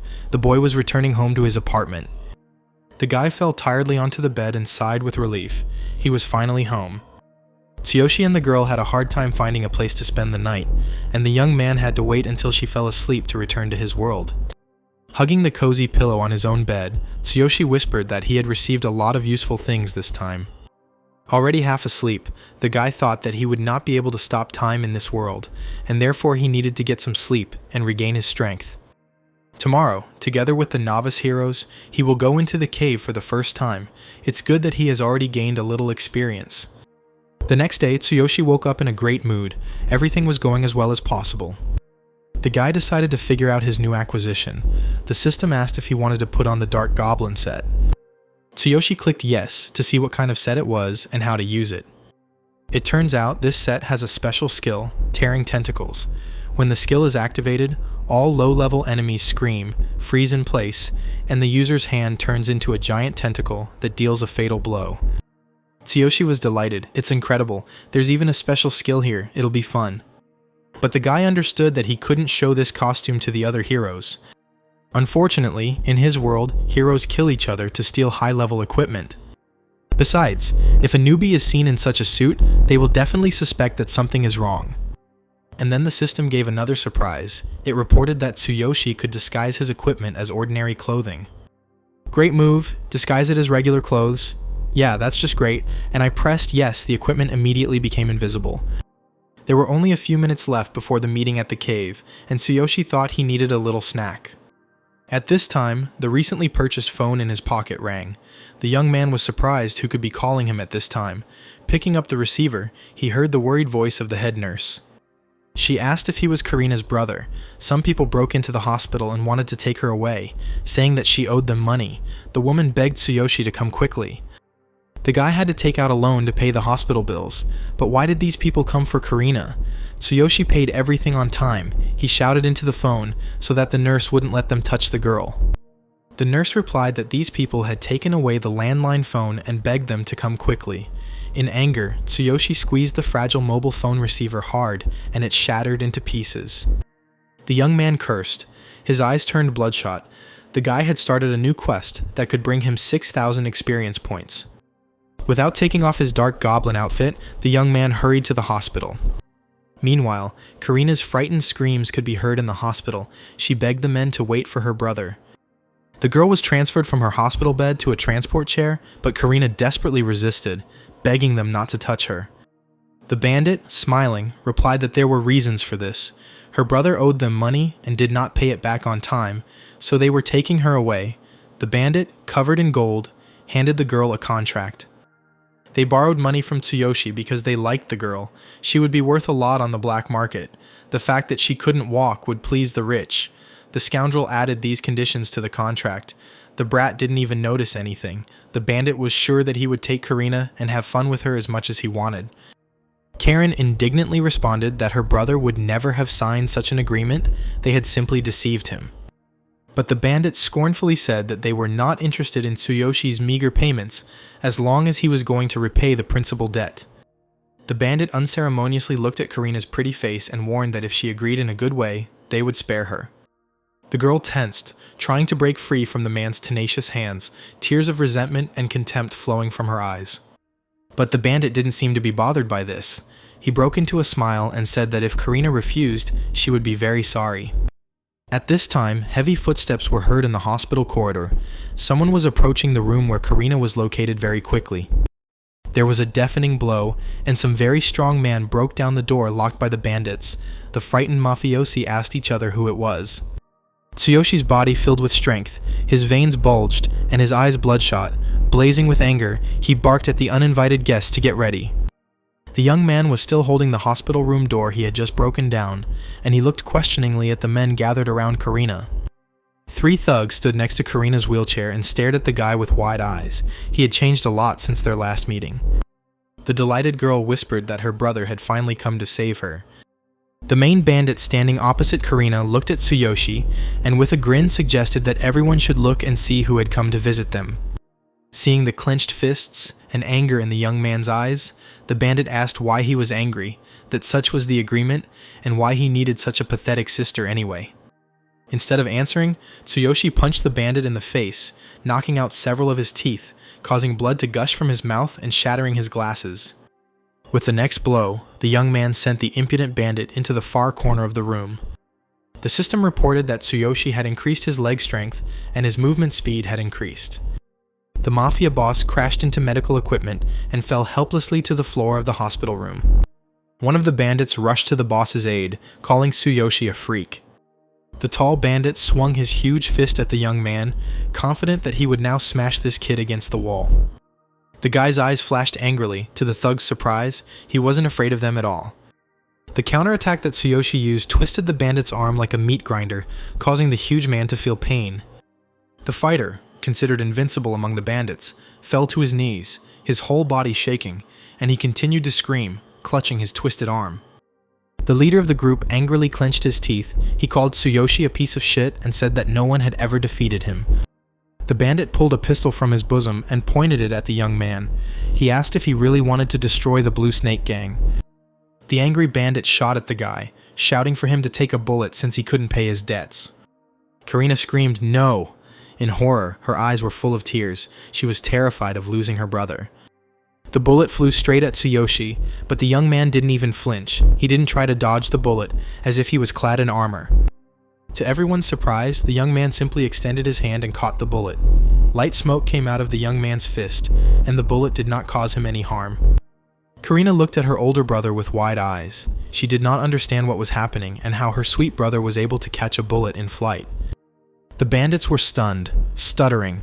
They asked each other how this kid caught a bullet with his bare hands. It simply couldn't be possible. Tsuyoshi contemptuously threw the bullet on the floor and said that he was a hero after all. The bandits looked at the guy with fear, sweating profusely. They huddled close to each other and stuttered, asking if he really was a hero. They didn't know that. Meanwhile, the head nurse hurried the police officer and said that some men had burst into the ward and started threatening the patient and her brother. When the nurse and the police entered the room, the bandits very politely asked Mr. Tsuyoshi to repay the debt as soon as possible, otherwise their boss would not stand aside. The beaten thugs bowed, and leaving, said that it was time for them to go, apologizing to Tsuyoshi for calling him. The nurse looked questioningly at the beaten bandits in torn clothes, who just a few minutes ago had behaved completely differently. The beaten messenger of the Blue Snake Gang boss cursed under his breath.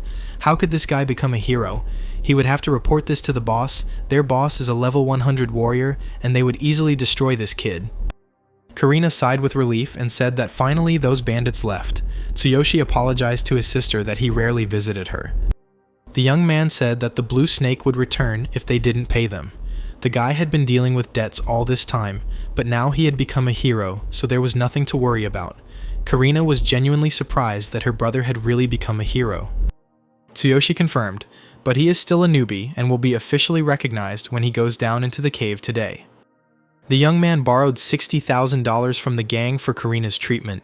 Earning that amount of money would take a long time, even taking into account the hero's work, which means he would have to sell all his hero equipment.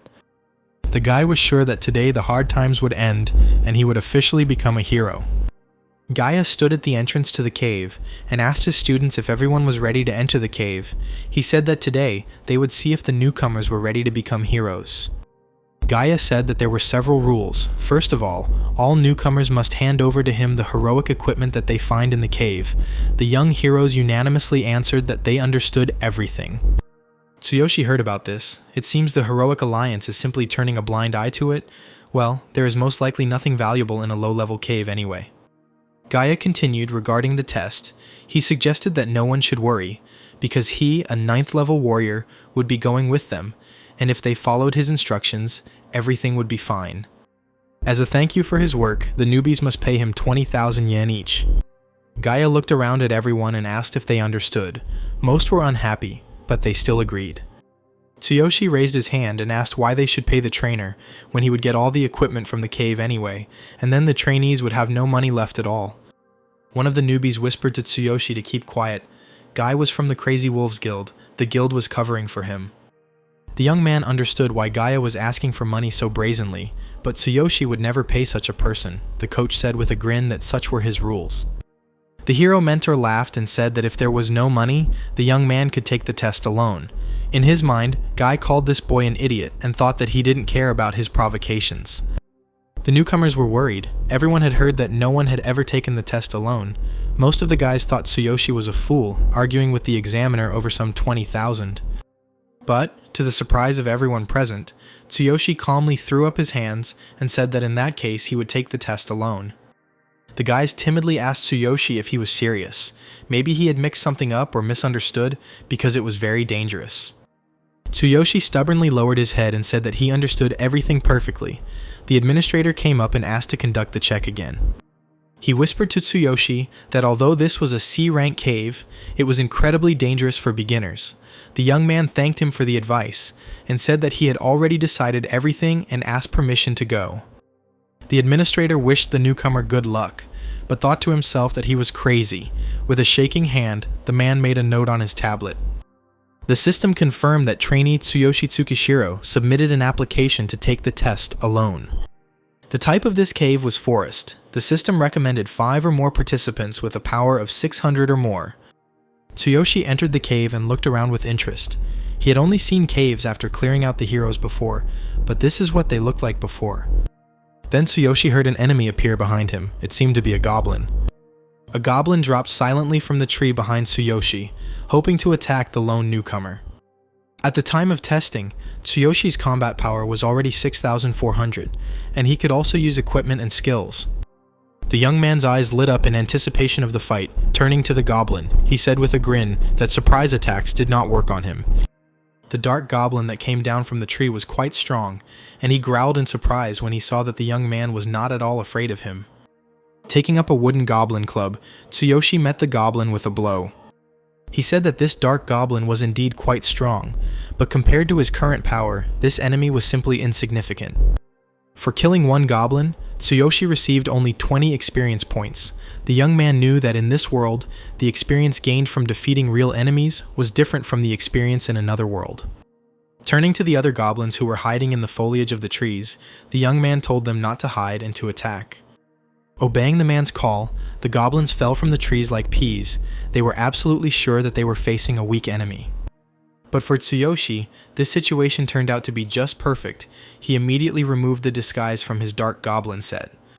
As soon as the equipment appeared on the young man, he activated the special skill, Roaring Tentacles, and directed them at his enemies crowded around.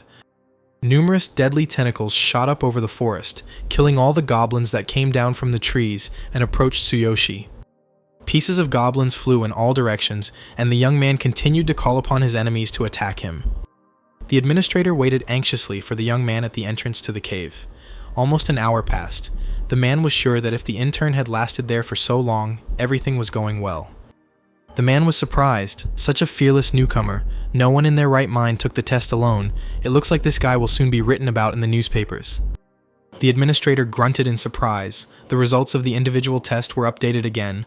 Trainee Tsuyoshi Tsukishiro passed the test. According to the system, Trainee Tsukishiro received 960 experience points in the cave. At that very moment, Tsuyoshi emerged from the cave and, turning to the administrator, asked where he could take a shower. The rest of the newcomers left the cave dejectedly. They all passed the test for money, but were very unhappy with Guy. The corrupt mentor barked at his students, saying that if it weren't for him, they would all have died. They became heroes without even having basic skills. 20,000 is still cheap. The boys, with their heads down, grumbled that Gaia himself had told them not to interfere. The mentor had refused to help, and besides, the boys had entered the cave first, and Gaia hadn't even given them any instructions.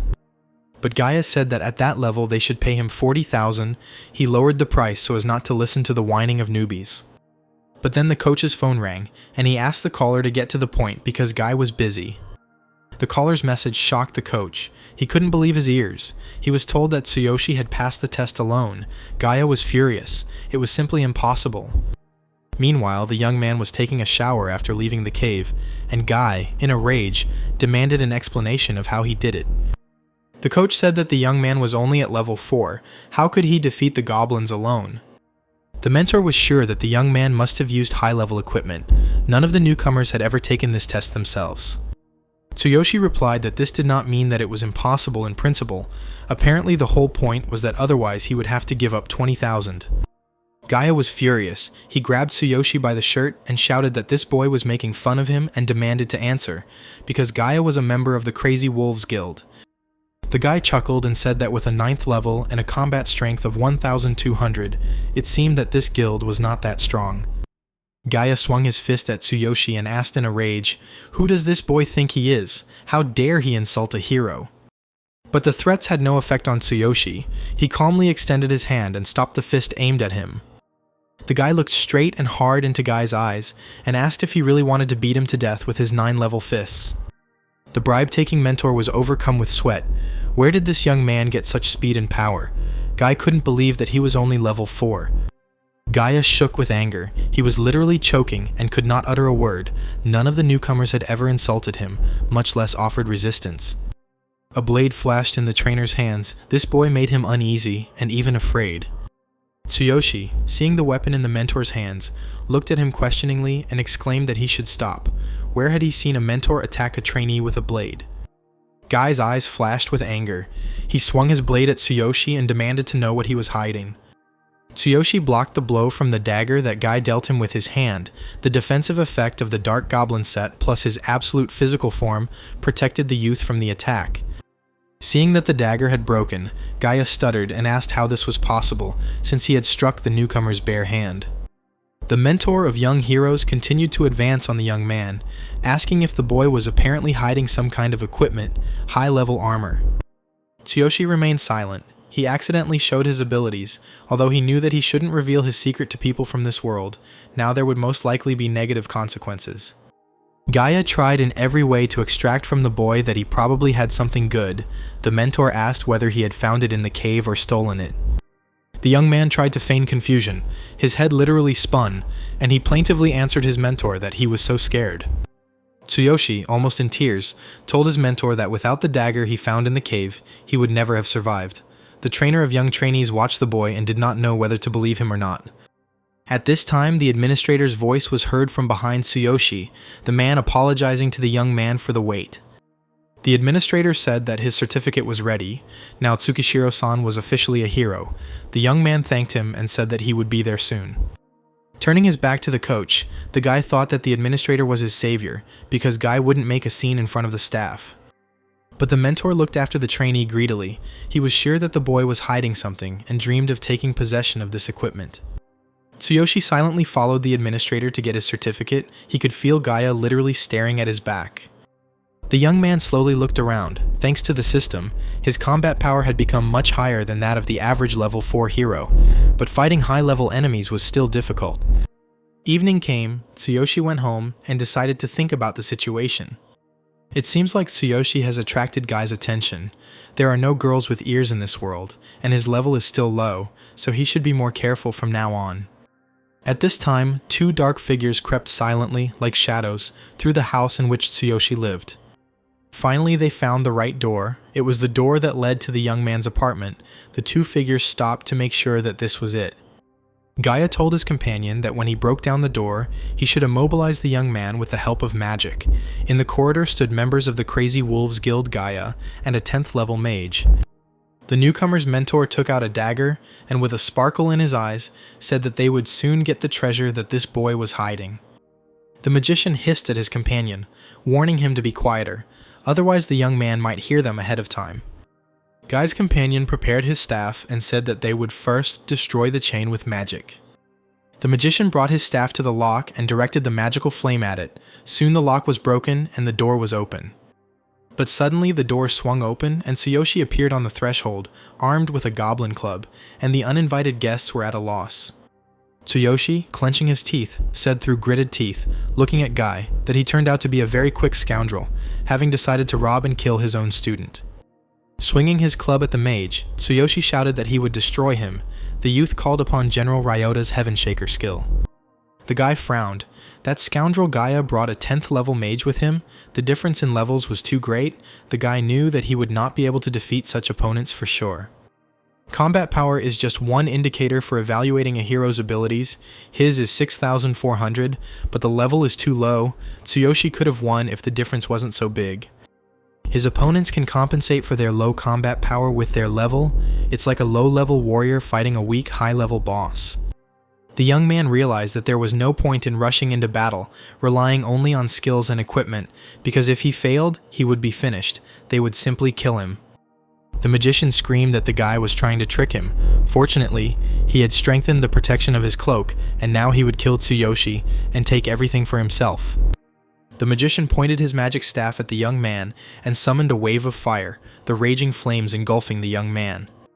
Tsuyoshi felt that it was very hot. The suit was immune to physical attacks, but not to magic. Fighting the goblins turned out to be much easier. The guy realized that he had to run, otherwise he would lose. Guy shouted loudly for the magician to catch him. In desperation, Tsuyoshi ran into the apartment and jumped out the window. The guy decided that he would focus on improving his legs. With the protection of the dark goblin suit, he will be able to land softly. Confident that his opponents were behind him, the young man hoped to land on the asphalt and run away. The system reported that Tsuyoshi had increased the physical strength of his legs and reminded him that the rest of his body was now unprotected. Suddenly, the young man saw that here too he was being pursued by Guy's comrades. Another member of the Crazy Wolves Guild struck Tsuyoshi out of the air. His pursuers had thought of everything and set up an ambush. Guy's companion shouted that he had caught the fugitive. Laughing, he asked the young man. Apparently he did not expect to see him here. The warrior of the Crazy Wolves Guild dealt a crushing blow to Tsuyoshi and, laughing, exclaimed that it was a pity.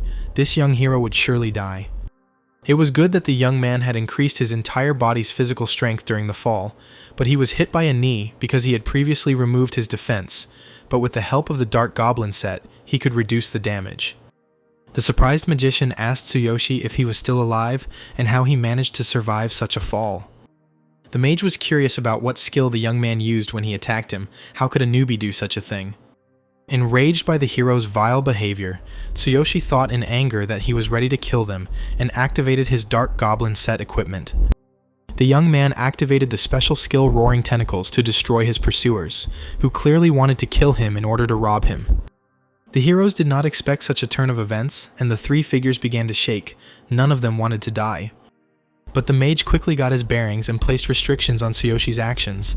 The restriction stops the target for 1.5 seconds if the enemy's level is lower than the user's. The special skill was blocked, Tsuyoshi cursed. This mage stopped him. Gaia and his friends rushed at the young man again. The members of the Crazy Wolf Guild laughingly said that they would kill the boy and divide the spoils. But then, a system notification came that the Infinity Ring's recovery time had expired and the Endless Passage could be opened. Here was salvation. Tsuyoshi quickly commanded the ring to open an endless passage, and as Gaia and his companions rushed towards the boy, they saw only a bright golden flash. As he moved to another world, Tsuyoshi shouted to his enemies that he remembered them and that he would return stronger and defeat them. Finding himself in another world, Tsuyoshi breathed a sigh of relief. He was finally able to escape. Now the young man was convinced that he had to learn new skills.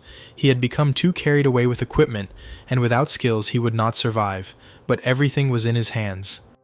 In order to learn the skills, he needed the girl's help. He wanted to call out to her, and turned around to look at his companion. But when the young man saw the girl, he felt a flush of excitement and blood started pouring from his nose. He completely forgot that she was still sleeping. The sweet girl with touching ears was sleeping peacefully. Her figure was so seductive that the young man forgot about everything in the world. The girl turned on her side in her sleep, and Tsuyoshi was enveloped in the scent of cherry blossoms. His companion always smelled like cherry blossoms. He had noticed this long ago. Tsuyoshi was overcome with an uncontrollable desire. He thought that he was not a man if he did not do something in this situation. His whole body tensed. The system reported that adrenaline had strengthened his muscles, and he had increased strength, speed, and the work of his entire body. But then Tsuyoshi remembered Guy and his friends, and he realized that first he had to kill those who were trying to kill him. The desire that had gripped the young man quickly faded away, and Tsuyoshi immediately felt weak. He fell to his knees, and told himself that now was not the time for romantic infatuations. First he had to sort out the problems in his world. Settling into the hut where his girlfriend slept, Tsuyoshi thought that he had to come up with a plan to raise his level and skills, otherwise he wouldn't be able to survive in his world. Soon the sun rose, the leaves rustled merrily, and his beautiful companion woke up.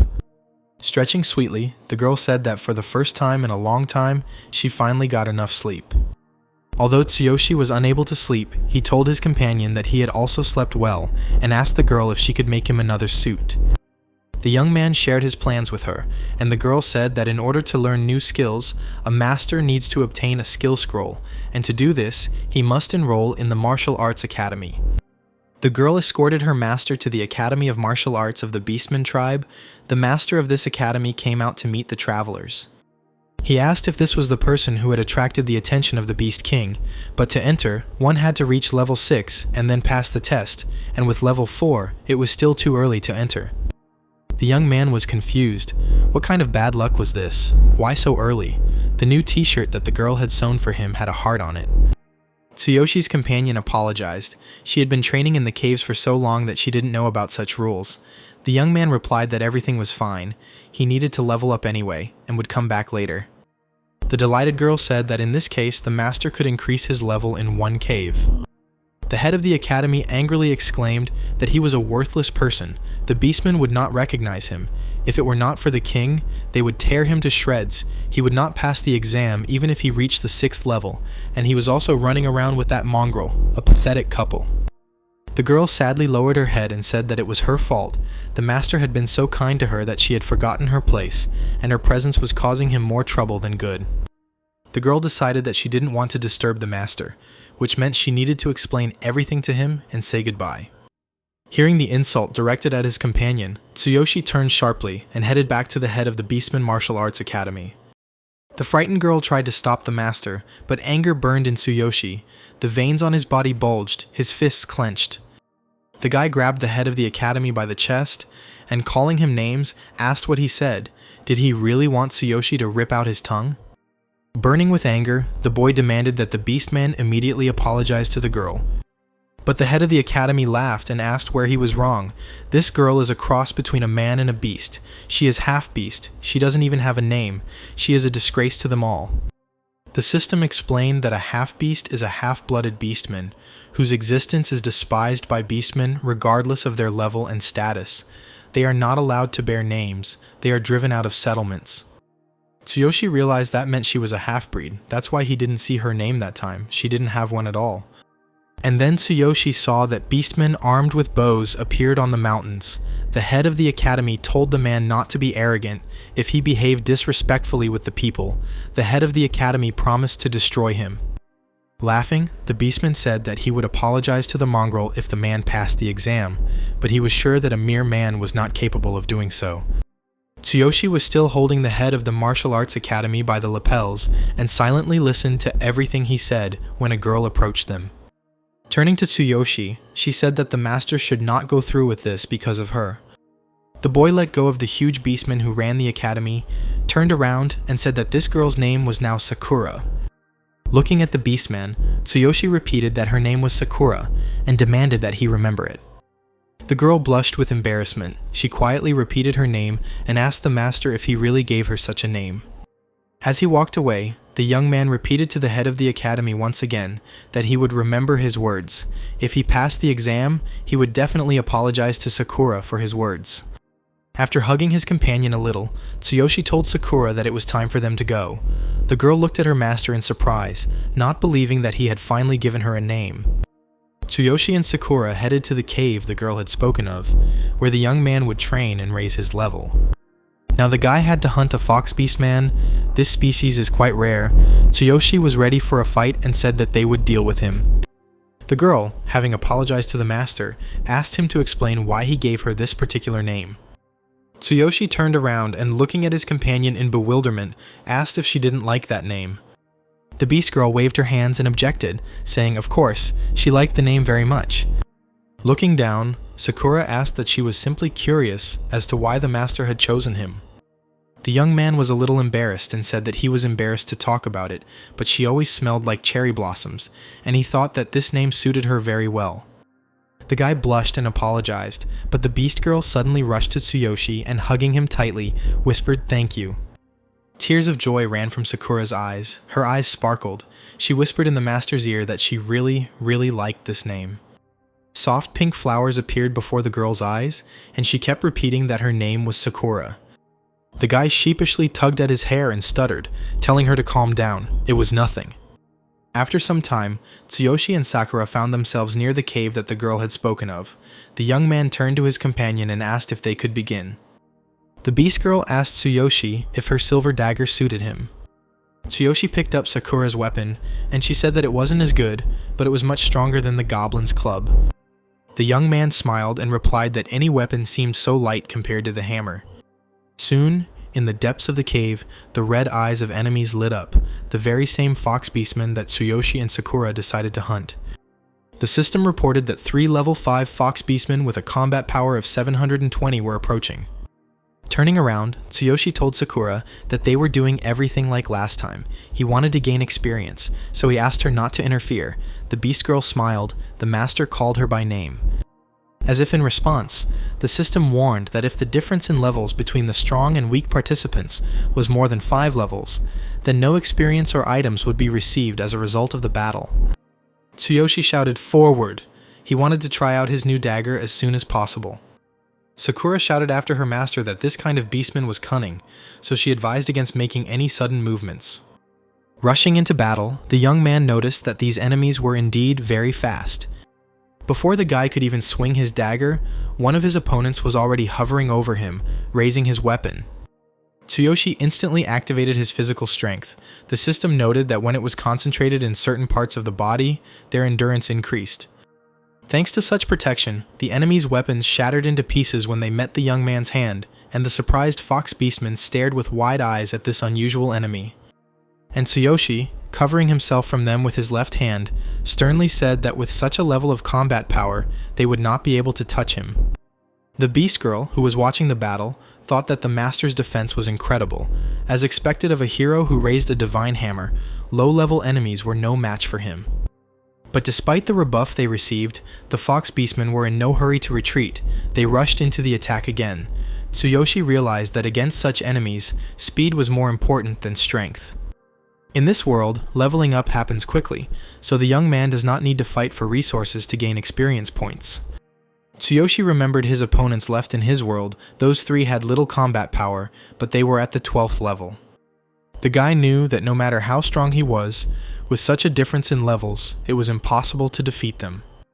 He was obviously inferior to them in terms of level, so it would be difficult to win. He had to reduce the level difference with 4 skills. Right now, Tsuyoshi didn't have a single skill. He told Sakura that they needed to level him up to level 6 at once. The guy was going to bring that arrogant beastman to his knees. Tsuyoshi and Sakura continued their journey through the cave where the fox beastman lived. Ahead of them was a 7th level dark fox beastman. He was strong and well armed. Hiding behind the rocks, Tsuyoshi and Sakura carefully examined their enemy. The young man's attention was drawn to the sword of this dark fox beastman, and he whispered to the girl whether he could get his sword. Tsuyoshi thought that the length and power of this weapon suited him perfectly, the girl whispered. Does the master want to take this weapon? The guy answered negatively. He was just curious if it could drop for him. Sakura confirmed that it could drop for him in most items. The girl added that the rarity of the drop depends on the quality of the items. It's better to fight until you get what you want. Tsuyoshi was surprised. There was even a drop rate here. Just like in the game, this makes the system more understandable. The system reported that in front of Tsuyoshi was a level 7 Dark Fox Beastman, a boss with a combat power of 1,500, armed with a black sword of cold light. The guy read the note. The chance of the sword dropping is only 6%. It seems that getting the weapon will not be so easy, which is a pity. It would suit him perfectly. A golden screen lit up in front of the young man. The exchange system was activated, and now the boy could exchange items by fulfilling certain conditions. Exchanged items will be upgraded based on level and abilities. Items that were not exchanged will be upgraded. Tsuyoshi thought about the exchange system. He still has a lot to learn. Now only the scroll is available for exchange. The system explained that the scroll increases the drop rate of all items by 30%. The exchange conditions are to defeat 30 normal monsters of level 5 and above. The young man's current number of victories is 114. The conditions are met. The guy thoughtfully rubbed his chin. It seemed the number of defeated enemies counted in both worlds. The guy realized that if he exchanged 3 scrolls at once, the probability of getting a sword would increase to 96%. It was very cool. Tsuyoshi was sure that in this case the sword would fall to him instantly. 3 scrolls lit up in the young man's hands. The system notified him that he had exchanged 3 scrolls, fulfilling the conditions, and now he had no items that could be exchanged. The young man shouted to Sakura that it was time to go for the sword. With it, he would become even stronger. Taking the dagger in his hands, Tsuyoshi felt fire coming out of his eyes. He told himself to concentrate and asked Sakura what next. The dark fox beastman sensed the enemy. His red eyes flashed, and his mouth with huge fangs bared. With a loud, thunderous roar, the dark boss of the fox beastman cave rushed towards the youth. Drawing his huge blue glowing sword, the dark monster rushed at Tsuyoshi. The boy felt that the sword that was in the hands of the dark fox boss had a cold effect. Sakura suggested that the dark fox was agile, cunning, and strong. His weapon had an effect that slowed his movement and reduced his stamina, but if the master took advantage of his weakness, he would quickly end the fight. The beast girl suggested that the dark fox was afraid of fire, and if the master added fire oil to the weapon, it would become more effective. Tsuyoshi quickly poured fire oil onto the dagger. Fire oil is a mixture of resin and combustible ash that gives the weapon fiery properties and ignites on contact with air. Tsuyoshi said loudly that now they would see what was cooler, cold, or fire. The dark fox boss howled questioningly as he saw his enemy's weapon burst into flames. Tsuyoshi jumped on his enemy's head and shouted at the boss to give him the sword, but the fox gritted his teeth and was not about to give up. Sakura told her master that the fox beastman's weak points were the armpits and neck, and advised the master to aim there. The young man replied to his companion that he understood everything, mentally thanking the girl. The guy twisted and struck his enemy in his weak spot, causing blood to gush out. The fox beastman's body shook as he challenged, receiving a blow to the armpit. And then the boss's status changed to coward. The system suggested that when attacking an enemy's weak points, his status changes to coward, allowing him to inflict double damage. During this time, his morale decreases, making him more vulnerable. The effect lasts for 15 seconds. Tsuyoshi was surprised, so that's what this effect means. Very interesting. The guy decided to take advantage of this and rushed at his enemy again. Sakura shouted to the master that in this state it would be even easier to defeat the enemy, and advised him to dodge in different directions to strike.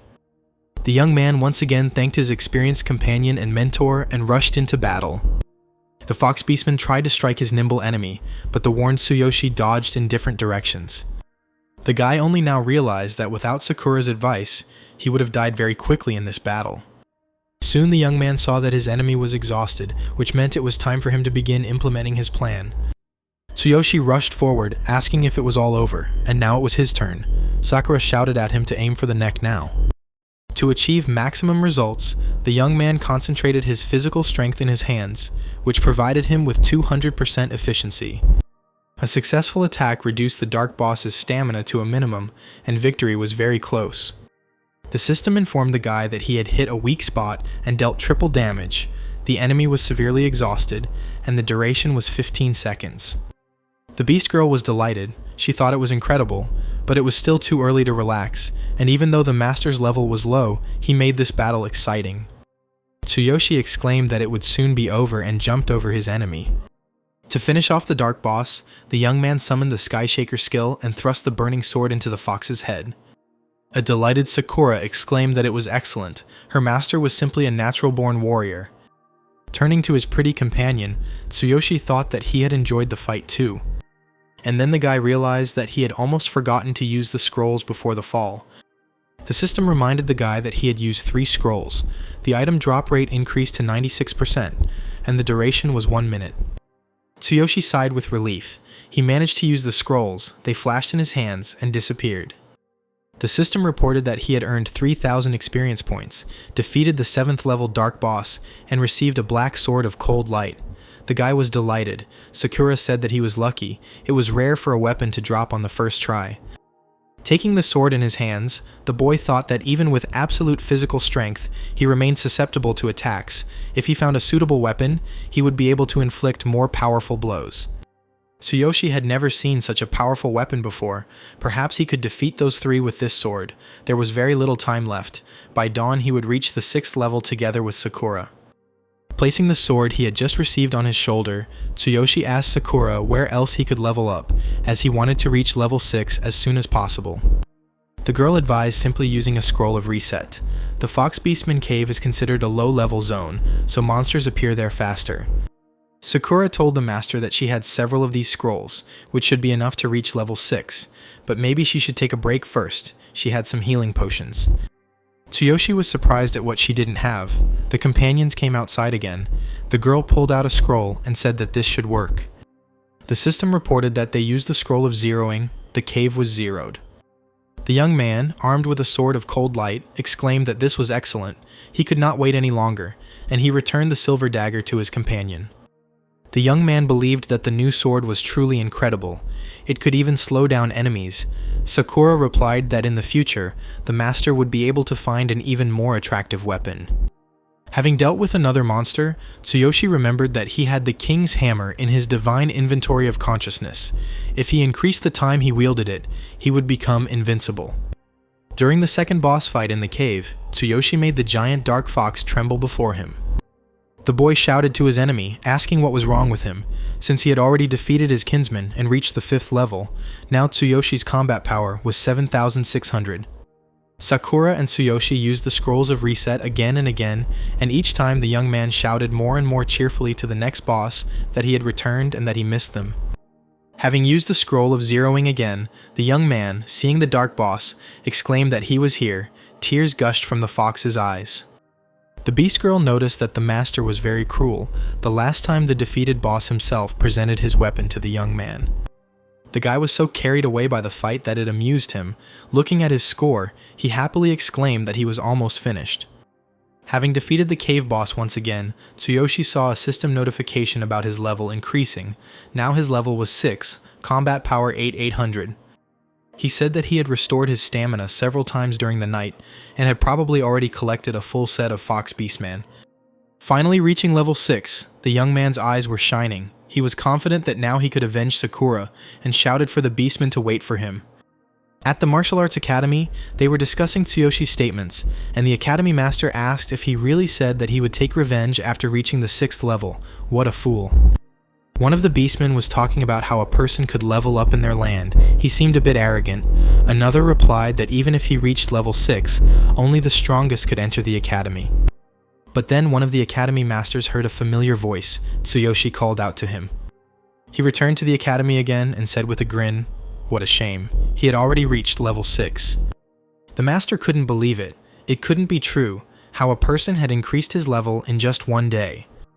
Tsuyoshi, dressed in the Fox Beastman outfit, demanded that the examiner be woken up. He was not going to wait until tomorrow, and demanded that he prepare an apology for Sakura. The system showed that the young man's level was indeed 6th. He now had weapons, equipment, and significant combat power. The academy's warden asked what was the matter. He was already getting ready to go to bed, and advised against wasting his time. The young man replied that he had fulfilled the conditions and that he also wanted to obtain new skills from the skill repository. Each martial arts academy keeps skill scrolls in a specific location, and anyone who has passed the test can choose any skill from there. But the academy's overseer, a level 20 warrior, dismissively replied that the man was asking for too much, and that even level 6 did not guarantee passing the test. One of the masters whispered to the overseer that this young man had leveled up from the 4th to the 6th level in one day, and the overseer asked in surprise how this was possible. Tsuyoshi irritably said that he would stop talking. If he passed the exam, the master would apologize to Sakura for calling her a mongrel. He stuttered and replied fine, and asked the young man where he got so much confidence from. The warden, looking sideways at the young man, suggested that he try to pass the test, although passing the test, as an ordinary person, sounds like a joke to the beastman. The gray-haired head of the academy greeted Tsuyoshi with the words that since he had reached the 6th level, for them strength was one of the most important criteria for passing the test. After passing the test, the young man will receive the right to use their skill storage. The test is quite simple. If the boy can split this stone slab with one blow, he has passed. The young man grinned and asked the head of the academy again if he really needed to split everything, and that was it. The head of the academy decided to test a human with a magic stone. Even a 10th level warrior would have difficulty breaking it. They usually use simple stones, but beastmen use magical stones that fall from the sky to measure strength. This shock-resistant material is highly prized. The warden explained that for the beastman, it was simple. He just needed to split the stone with one blow. He would show him now. The beastman chuckled to himself. With the 6th level, he wouldn't be able to even make a scratch. With an ordinary stone, everything is different, but for such an annoying person, there is no other choice. The academy's overseer told the young man to watch carefully, because even he, being at level 20, had to give it his all. The beastman, a level 20 warrior, struck the magic stone with all his might, causing a crack to appear on it. The academy overseer, looking at Tsuyoshi with a grin, said that it was easy, but let's see if the man could handle it. The guy gathered his strength and replied that he would try. Sakura waved to her master and wished him luck. Tsuyoshi concentrated. Thanks to his physical form, he could far exceed the power expected at his level. Just in case, he decided to increase the strength of his fist. Clenching his right fist, the boy felt it fill with strength. The system notified the young man that absolute physical power had been activated, with 50% of all power concentrated in his right hand. The Martial Arts Academy supervisor repeated that it was very easy for the beastmen, but for weak humans. The young man concentrated and, clenching his right fist, ran towards the stone. Now a lot depended on the force of his blow. But the warden of the Beastman Martial Arts Academy was confident that a human wouldn't be able to even leave a scratch. Tsuyoshi hit the magic stone with all his might with his right fist, and it shattered into small pieces. The warden and one of the academy's masters, their fanged mouths open, stared wide-eyed at the result. The academy's beastmen had to squint as small fragments of the magic stone, split by the youth, flew at them. Tsuyoshi scratched his hair in confusion. It seemed he had overdone it. Looking at his right hand, he said that it was really easy. He thought it would be harder. A delighted Sakura clenched her fist and exclaimed that now, her master would be able to enter the skill storage. The master asked the warden if he had seen it, and he confusedly confirmed that the boy had split the magic stone with one blow, which was incredible. Tsuyoshi, looking at the confused supervisor, asked, "So, he passed the test, right?" But the warden, stuttering, replied that he hadn't passed. He hadn't looked when the young man did it. Maybe he had made that scratch. This time it didn't count. The guy had failed the test by cheating. Tsuyoshi was surprised by this statement and asked what kind of test they would give him now. The warden of the Beastman Martial Arts Academy replied that they would now move on to the Iron Rod test. This is a test of strength. The participant must bend an extremely dense iron rod. Even a beastman warrior would need to use explosive force to do this. Tsuyoshi literally tied an iron rod into a knot and asked, "Has he passed now?" But the guard stuttered and replied in the negative, saying that the rod didn't count. The warden said that they would resolve everything through arm wrestling. If the test subject could last at least 10 seconds against the strongest warrior, then he would pass. He was sure that the person would definitely lose. To win, Tsuyoshi concentrated absolute physical strength in his right hand and instantly defeated the beastman strongman. The warden was shocked. Their strongman did not last even a second. The guy turned to the examiner and asked, "Well, he's already passed 3 tests. Maybe that's enough?" The master whispered and asked who this man was, and the warden stuttered and confirmed that yes, this time the young man had passed. Tsuyoshi took his companion by the hand and, approaching the master who had insulted the girl, firmly demanded that he now apologize to Sakura. The master felt very uncomfortable, cursed, and said, "Okay, the beastman warrior keeps his word." Bowing to the girl, the master asked her to forgive him and said that he was sorry that he had said so. Sakura blushed slightly and stuttered that she didn't think that this kind of attitude was abnormal, and asked the warrior not to worry. But Tsuyoshi countered, telling Sakura that the warrior owed her an apology and she just needed to accept his apology. The girl, after a short silence, lowered her head and quietly agreed with her master. She gathered her courage and, proudly raising her head, looked at the warrior and replied that she accepted his apology. Tsuyoshi, his companion, the warden, and the academy master approached the skill storage room. The warden warned that the young man could only take 1 skill scroll at a time. The guy was indignant. The academy supervisor barked, asking if this man really thought he could do whatever he wanted, since their academy had strict rules. The examiner warned that the boy had only 3 minutes to find the skill scroll and destroy the seal. Then he would become his. If he didn't make it, he would be expelled and would not be able to enter the vault for some time. The warden explained to the man that the martial arts academy was the face of this land. To protect the vault, powerful mages installed barriers and a seal at this location. Tsuyoshi thought about it. It turned out to be more difficult than he thought. Sakura confirmed that it was so. She heard that such conditions were set in all honorary academies. The warden told the young man that if he understood everything, he could go, and warned him not to try to steal the skill, as the barrier would immediately expel him. The young man stepped towards the storage room, and another warning followed him, saying that he only had 3 minutes to choose and get out. The 3-minute countdown began. The guy exclaimed that it was now clear why they were protecting this place with magic. With such a huge choice, the temptation to steal something was very great. The Beast Girl said thoughtfully that this was her first time entering the scroll storage, and she felt as if the seal would be quite easy to break. Tsuyoshi wanted to use absolute copying, but it's hard to find a truly worthwhile skill here.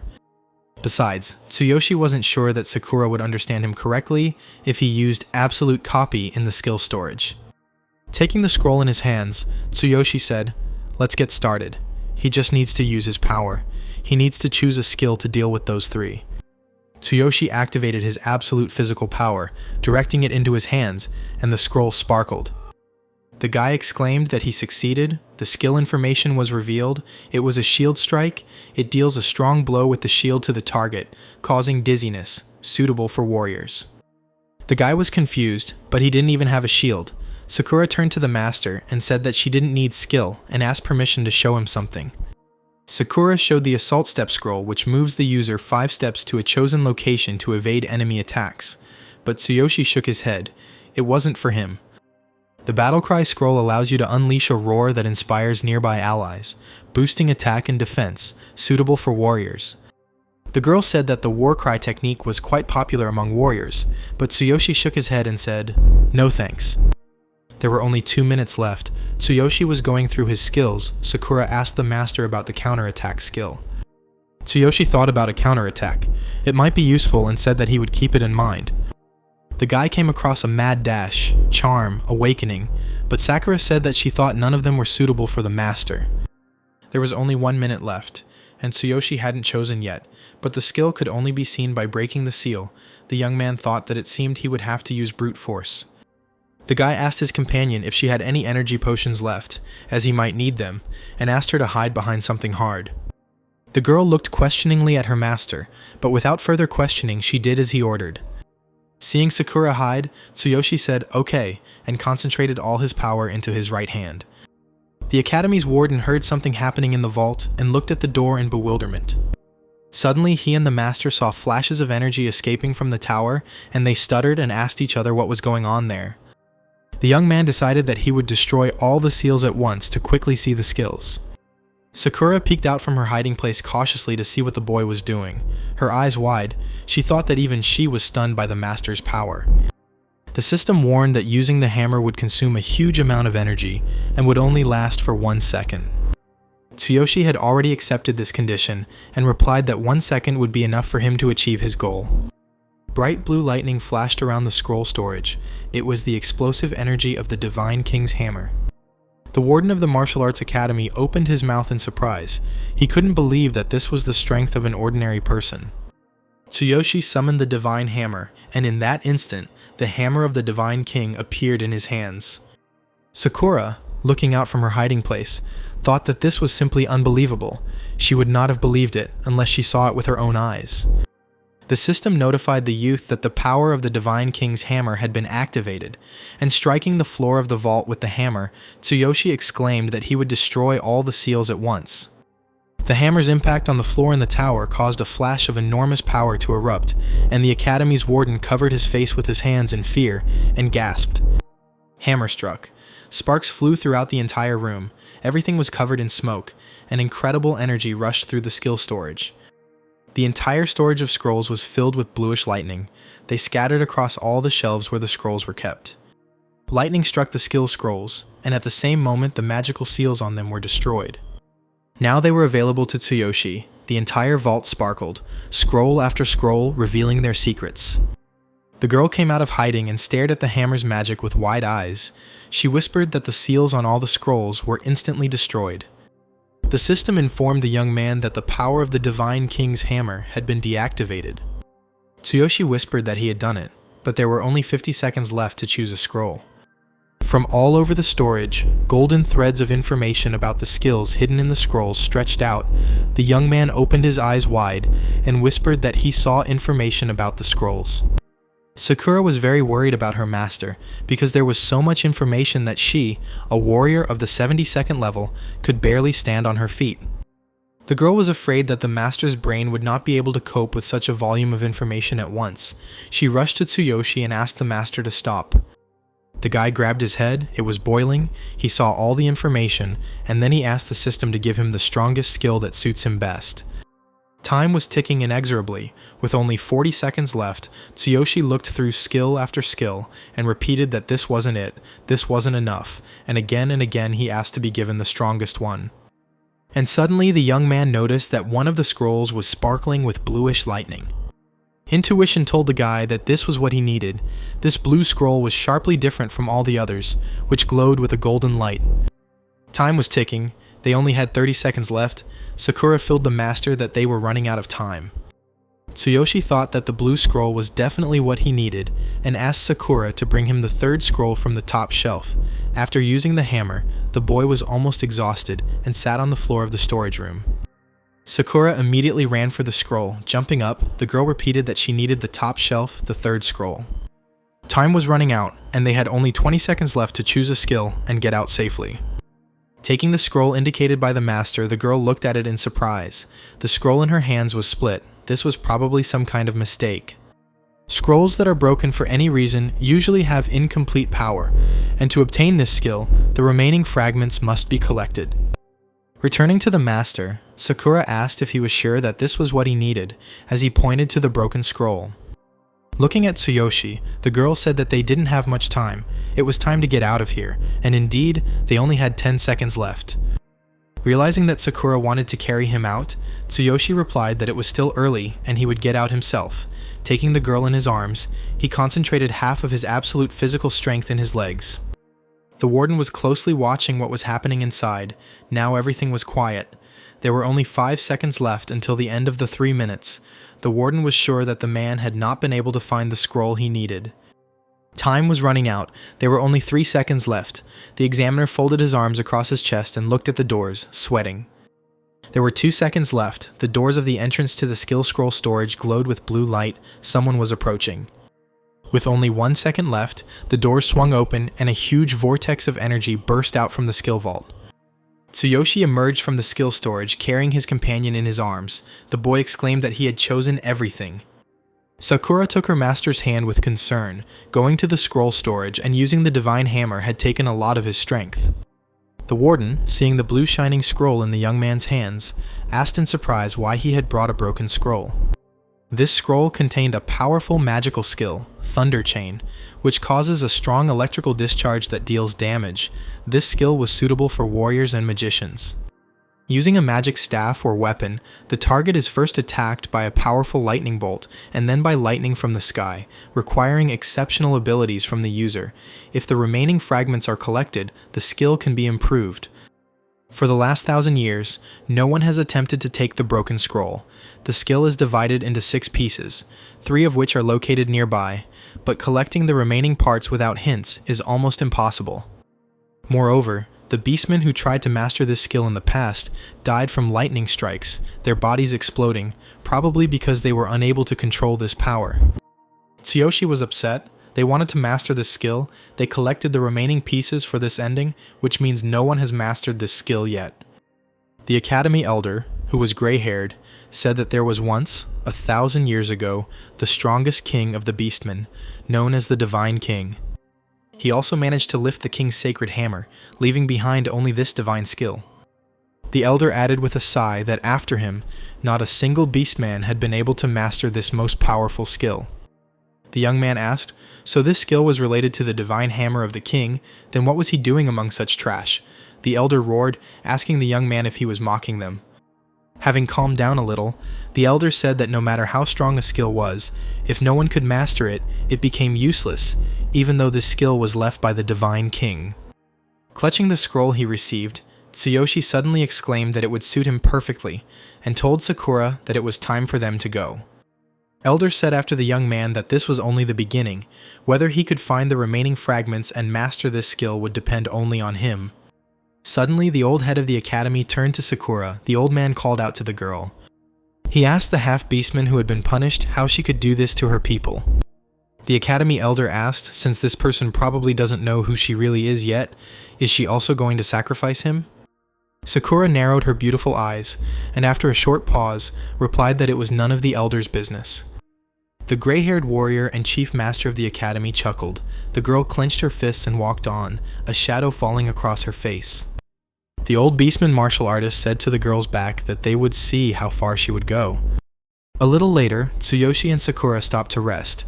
The young man said that the girl's healing potions were very effective, but they tasted terrible. The guy, swallowing another healing potion, even burst into tears and started coughing. He asked the girl what she made them from. Tsuyoshi noticed that his companion had changed a lot after visiting the academy. He told Sakura that she was acting strange and asked if something was wrong. The girl hastened to reassure her master and said that she was just a little tired. Tsuyoshi decided to ask a question that had been bothering him for a long time. Turning to the girl, he said that he was interested. She should have been punished too, but for what reason? The girl looked down sadly. Her hands began to shake. She clearly didn't want to talk about this topic. Tsuyoshi remembered seeing the beast girl there in the square near the altar. She was also being held by the guards, he asked. She was supposed to be next, wasn't she? Sakura tried to distract her master, and cheerfully said that there was no point in talking about bad things, and asked the young man if he had studied the scroll he had received. Tsuyoshi remembered that the beastman elder said it was impossible, but he was willing to try. The thunder chain required a strong body. It was more than suitable for the youth. He was eager to find the remaining fragments and see this skill in action. Sakura had already gotten ready, and invited her companion to go look for the remaining fragments and level up. Turning towards the sun, the girl stretched and exclaimed that today was a beautiful day, suitable for raising the level of the master. The young man replied that she was right, but first he had to do something. At that moment, the system notified that the restoration time of the Infinity Ring had expired, and the Endless Passage was open. Tsuyoshi smiled. The Endless Passage was open. Once he mastered this skill, he would definitely deal with those 3. The boy felt himself being picked up by a golden whirlwind and pulled back into his world. The young man remembered that he had promised the attackers that he would kill them. Now he was at level 6, he had equipment, new weapons, and increased combat power. In the town square where Tsuyoshi had fled to the land of the beastmen, bluish lightning flashed and a portal opened. A few seconds later, a daring young man appeared before the surprised eyes of the Crazy Wolves Guild members, shouting, "I'm back!" As he emerged from the portal, Tsuyoshi thought that before attacking Guy, he should knock him down. Here in front of the guy again appeared his enemies, determined to kill. Tsuyoshi knew that to activate his skill, he needed a weapon. Fortunately, he had a divine inventory of consciousness. The young man extended his hand, and at that very moment lightning flashed. The system reported that the divine inventory of consciousness was activated, and the boy selected an item. Swinging the dark fox sword, the young man mentally turned to the new skill, saying that he was counting on it. The magician asked in horror where this guy got the sword from. He probably has a ring of dimensions. Gaia greedily exclaimed that this guy is definitely hiding something. This sword is very valuable. The newbie's mentor wanted to take the sword for himself, but the third attacker shouted that they had to kill him first, and then divide the spoils. Steel flashed in Tsuyoshi's eyes as he swung at one of the enemies, quietly saying that they started this themselves. The magician, hoping to knock the boy out with his staff, snuck up behind him and held out his weapon. But when the technique didn't work, the magician, his eyes wide, asked if he really was a warrior, and how powerful his aura was. The youth pointed the Dark Fox Beastman's sword at his enemies and activated the newly acquired skill, Thunder Chain. At that very moment, clouds appeared in the sky out of nowhere, and a powerful bolt of lightning struck his enemies. Gaia and his magician friend, gritting their teeth, looked at the sky in surprise, from where an electric discharge fell upon them. The warriors of the Crazy Wolves Guild, struck by the lightning strike, screamed and stood rooted to the spot. The lightning ricocheted off another chain, applying a paralysis effect and immobilizing the boy's pursuers. Tsuyoshi's enemies groaned, unable to move. The mage asked how this brat could wield such magic. Gaia groaned, saying that he couldn't move.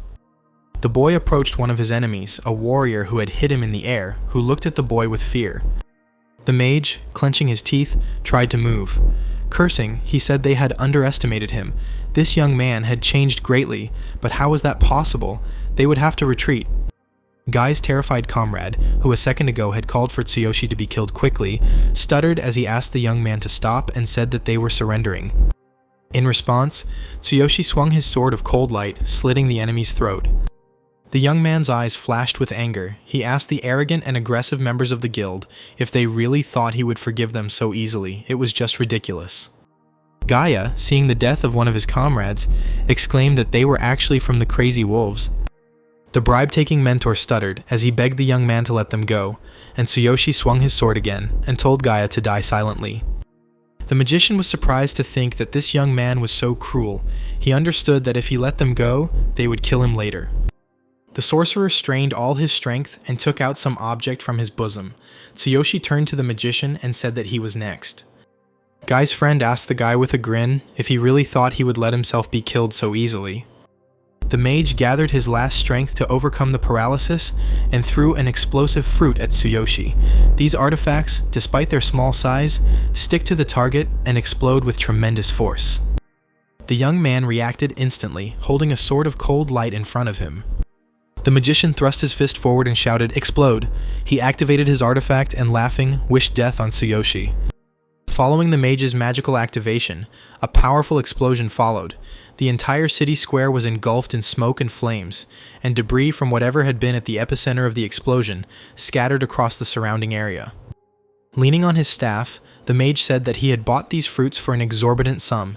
Even a level 12 hero would receive enormous damage from them, and they would even tear this boy's body into tiny pieces.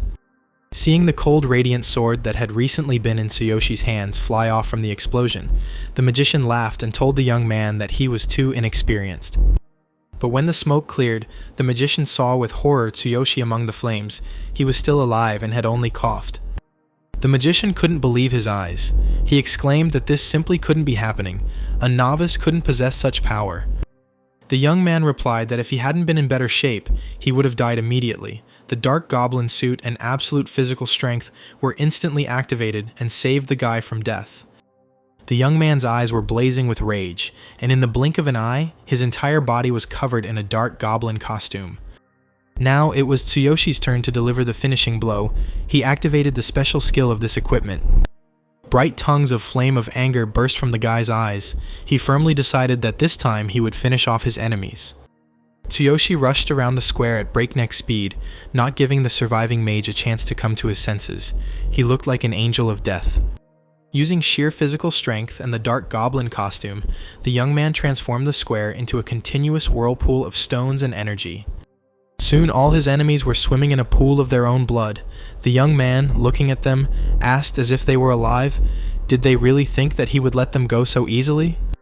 In his hands, turning to the dead men, he said that they were members of the Crazy Wolves Guild, and the reason for their fight was his low level. Looking back at the battlefield with regret, the boy noted that in this world the weak are eaten alive.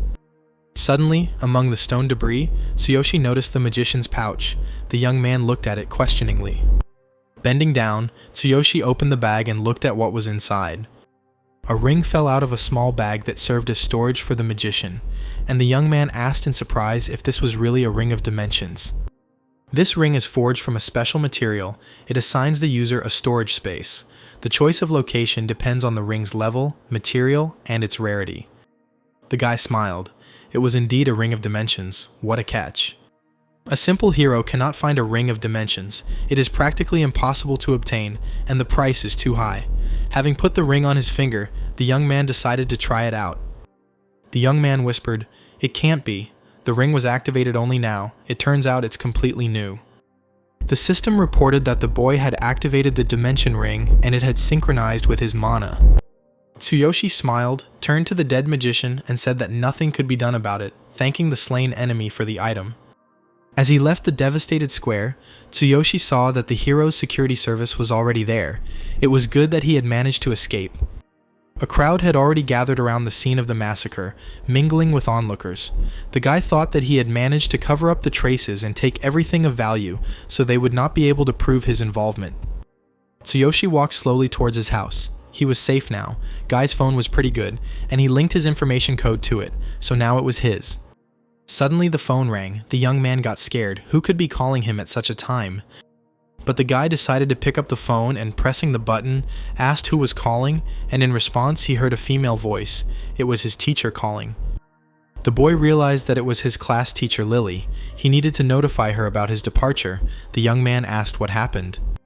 Lily replied that he doesn't go to school. Even though winter break ended a week ago, she understands that he stopped going to school for his sister's sake, to improve their financial situation, but she wouldn't want the guy to stop dropping out of school. Tsuyoshi thanked Lily for her concern, but the problem wasn't just about money. The young man recalled how he was bullied at school and replied that he hated school, and she knew perfectly well why. Lily was silent for a while, then replied that she understood everything, but maybe the guy would find a way out without dropping out of school. The teacher told him not to worry about paying for his studies, asking him to come to class tomorrow, since he couldn't work as a garbage collector forever. The young man really wanted to say that he was no longer a garbage man, because Lily didn't know that he had become a hero. Only Lily's teacher had always worried about him. And the homeroom teacher said that Tsuyoshi was a strong boy, and once again asked him not to drop out of school. Lily said that she would be his support, and asked him to do this for herself and her sister. The young man thought about it. He thought that he would never return to school again. He did not have any pleasant memories associated with it, but thanks to the words of teacher Lily, he understood a lot. Now Tsuyoshi is a hero, not a weakling who is bullied by everyone, and those bullies will pay for what they did. The boy thanked his teacher and said that he will come to school tomorrow. The system reminded the young man that he was a level 6 hero with a combat power of 8,800, possessing a rare skill, weapon, and equipment. A meeting was held at the headquarters of the Crazy Wolves Guild, and the leader was informed that 3 of their heroes had been killed by an unknown assailant. The guild leader nervously tapped his fingers on the table and added that this unknown person had also stolen his dimension ring. Flashing his golden teeth, the guild leader clenched his fist and said that this unknown person does not know that this ring has surveillance magic cast on it. Turning on the magic tracker, the head of the Crazy Wolves Guild saw Tsuyoshi and angrily said that he knew where he was. Clenching his teeth and fist, the guild leader exclaimed that this unknown person would pay for robbing the Crazy Wolves. Addressing his assembled subordinates, the guild leader ordered them to bring this thief to him. His subordinates unanimously responded, "Yes, boss." The next day, Tsuyoshi and Karina walked quietly through the school corridors. The young man asked his little sister if everything was okay. Karina replied that she could now walk, albeit slowly, but her brother shouldn't worry about that. The guy said with a smile that Karina was so stubborn and suggested walking slower. When he heard that he was going to school, Karina persuaded her brother to take her with him so as not to be a burden. Getting to school in a wheelchair would be much more difficult. It's good that Tsuyoshi bought crutches, but even with them the girl can barely walk. Seeing them, Karina cried, saying that her brother spends too much on her. The young man spent the money he stole from the trio completely. The dimension ring cannot be sold. For Tsuyoshi, as a hero, it is very valuable. However, seeing Karina's face, the guy realized that all this was not in vain. Tsuyoshi told his sister not to stay late after school. He would help her down, and they would go home together, Karina promised. The girls in the school hallway watched Karina with curiosity. One of them asked who the girl on the strange crutches was. The second replied that it was Karina, who had lost her parents and the ability to walk due to the attack of the darkness. The schoolgirl smiled maliciously. She was weak and poor, what a pity. Her friend added that they talked about her in the news, even the teachers knew everything. Taking the lollipop out of her mouth, the school beauty said that such beggars are destined to die in the slums. The news channels were wasting their time on her. She is acting innocent. It is infuriating. The girl asked Mina if she would bully her again in case the school administration found out. Mina replied that the last time she bullied her, no one dared to open their mouth, and it would always be like that. It seemed like a new toy had appeared. Mina suggested to her friend to go. She had an appointment with a guy. She agreed. The girls slowly walked away. Tsuyoshi stood in the vice principal's office and listened to his moralizing. He said that he should thank teacher Lily. If not for her, he would not have allowed the young man to return. The vice principal told Tsuyoshi that he should take his studies more seriously. Lily explained that she had already talked to the student, the tuition had been paid, and Lily promised to make sure he paid all his student loans. Tsuyoshi, as always, confusedly tugged at his hair and thanked the vice principal and teacher Lily. As he left the office, Tsuyoshi apologized to Lily for the inconvenience, and she said she needed to check the schedule. The vice principal greedily looked at the perfect figure of the homeroom teacher Tsuyoshi. He didn't care about this idiot. He was only interested in Lily. He thought he was perfect for the role of her lover. Tsuyoshi and Lily were walking down the school corridor. The teacher said that she had paid for his sister's tuition, so that the boy wouldn't worry, they would definitely manage. The young man apologized again, and promised to definitely return all the money. Lily stopped the young man with a gesture, and said that they would discuss it later. He was entering his third year, and therefore it was better for him to prepare for the exams. Looking over her student, Lily noted that he looked much more cheerful now, and she was happy for him. The young man was surprised, and said that he had been working tirelessly lately, and would definitely live up to his teacher's expectations. He mentally apologized to her for not admitting that he had become a hero. The problem with the crazy wolves had not yet been resolved, so he had to be careful, but now he would be able to show that he had become a different person. A moth flew into the school where Tsuyoshi studied and settled on one of the walls, watching Lily and her student. The teacher told the young man to go to class. They were currently having drawing. The boy took his bag and headed to class. The moth flew unnoticed after him. No one paid attention to the small insect. Most of the students were already in the auditorium when Tsuyoshi entered his class. One of those who constantly humiliated the young man noted with surprise that he thought Tsuyoshi had been expelled, but he returned again. Another guy suggested knocking out a classmate in the toilet after school. Riley enthusiastically agreed, saying that during the weakling's absence, his wallet had noticeably emptied, and it was time to rectify this matter. Riley laughed and said that it wasn't Tsuyoshi who needed sympathy, but him, Riley, who was the reason he hadn't been able to let loose at karaoke. The local bully crumpled up the paper and threw it at Tsuyoshi, saying that now he would remind this weakling of himself. A crumpled piece of paper flew through several desks and headed towards Tsuyoshi. To the hooligan's surprise, the young man, without turning around, raised his hand and caught the wad of paper thrown at him. Riley and his friend looked questioningly at the back of their victim. Something in the young man's behavior had changed. He became different. The guy felt like two pairs of surprised eyes were boring into his back. Those who had been torturing him for many years were looking at him.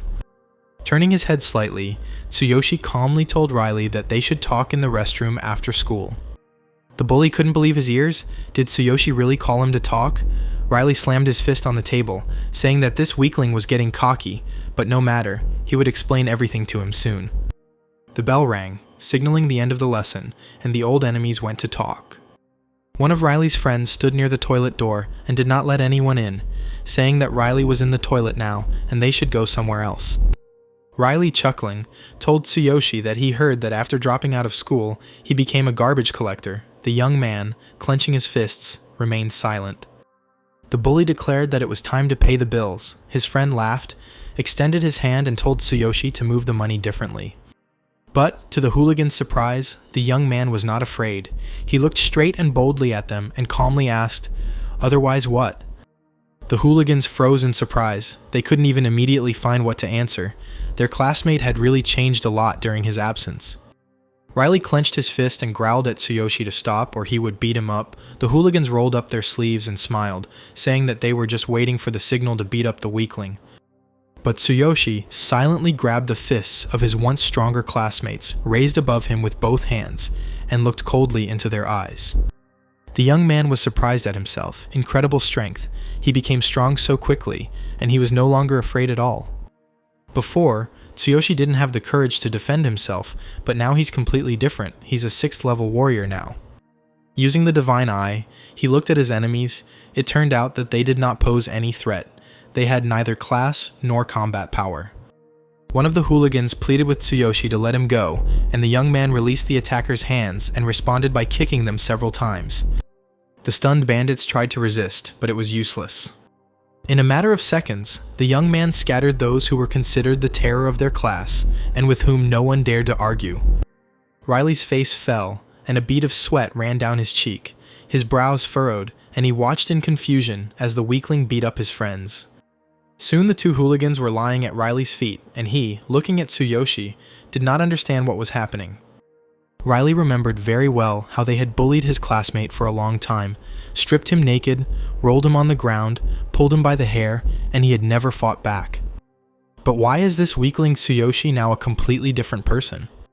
A classmate standing outside the door opened the toilet and shouted to Riley that the boss had arrived and that they needed to run.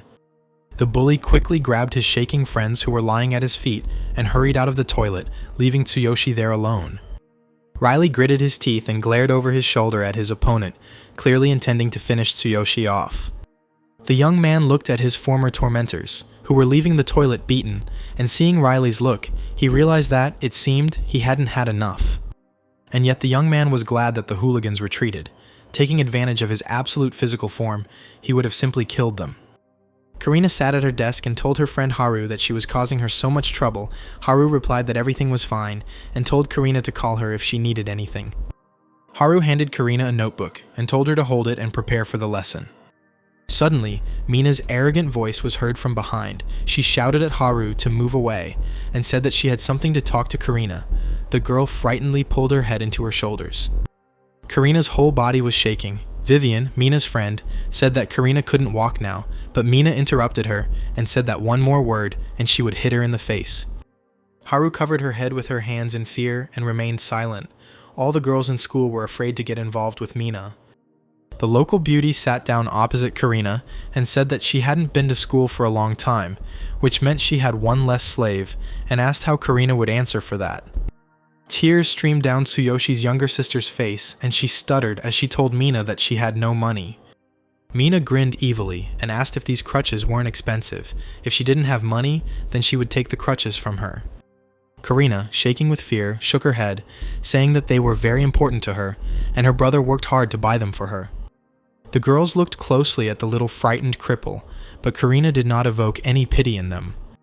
Mina smiled bloodthirstily and, leaning slightly towards Karina, asked if these crutches were really that important to her. Apparently she wouldn't be able to walk without them. Karina stuttered and confirmed that yes, they were very important to her, but before the girl could finish, Mina stood over her, her eyes flashing. Without letting the girl finish, Mina hit Karina in the face with all her might and asked with a smirk, so what if they were important to her? Mina continued to bully Tsuyoshi's sister, and all her classmates, with their heads down, pretended that they didn't see anything. No one dared to stand up for Karina. The unfortunate girl was saved by the fact that at that moment the teacher entered the classroom and loudly announced that the lesson had begun, demanding that everyone take their seats. Mina hissed in disappointment. The teacher had arrived. Well, it was the last lesson now. Turning slightly to Karina, she told her not to dare go home after class. Their conversation wasn't over yet. The teacher, standing at the blackboard, explained the topic of the lesson and told all the students to open their notebooks, but Karina was not up to the lessons. With her head down, the girl thought that she needed to run as soon as the lesson ended. She couldn't wait for her brother, and she needed to make sure that he didn't meet Mina and the others in the backyard. The last lesson in Tsuyoshi's class ended, and it was taught by the homeroom teacher, Teacher Lily. After closing the journal, Lily said that that was all for today, and the students could be free. The teacher added that everyone should be careful on the way home. The class president ordered everyone to stand up, and the students unanimously thanked their teacher for the lesson. Lily knew that Tsuyoshi had been tormented by his classmates for a long time, so she asked the boy to stay for a minute.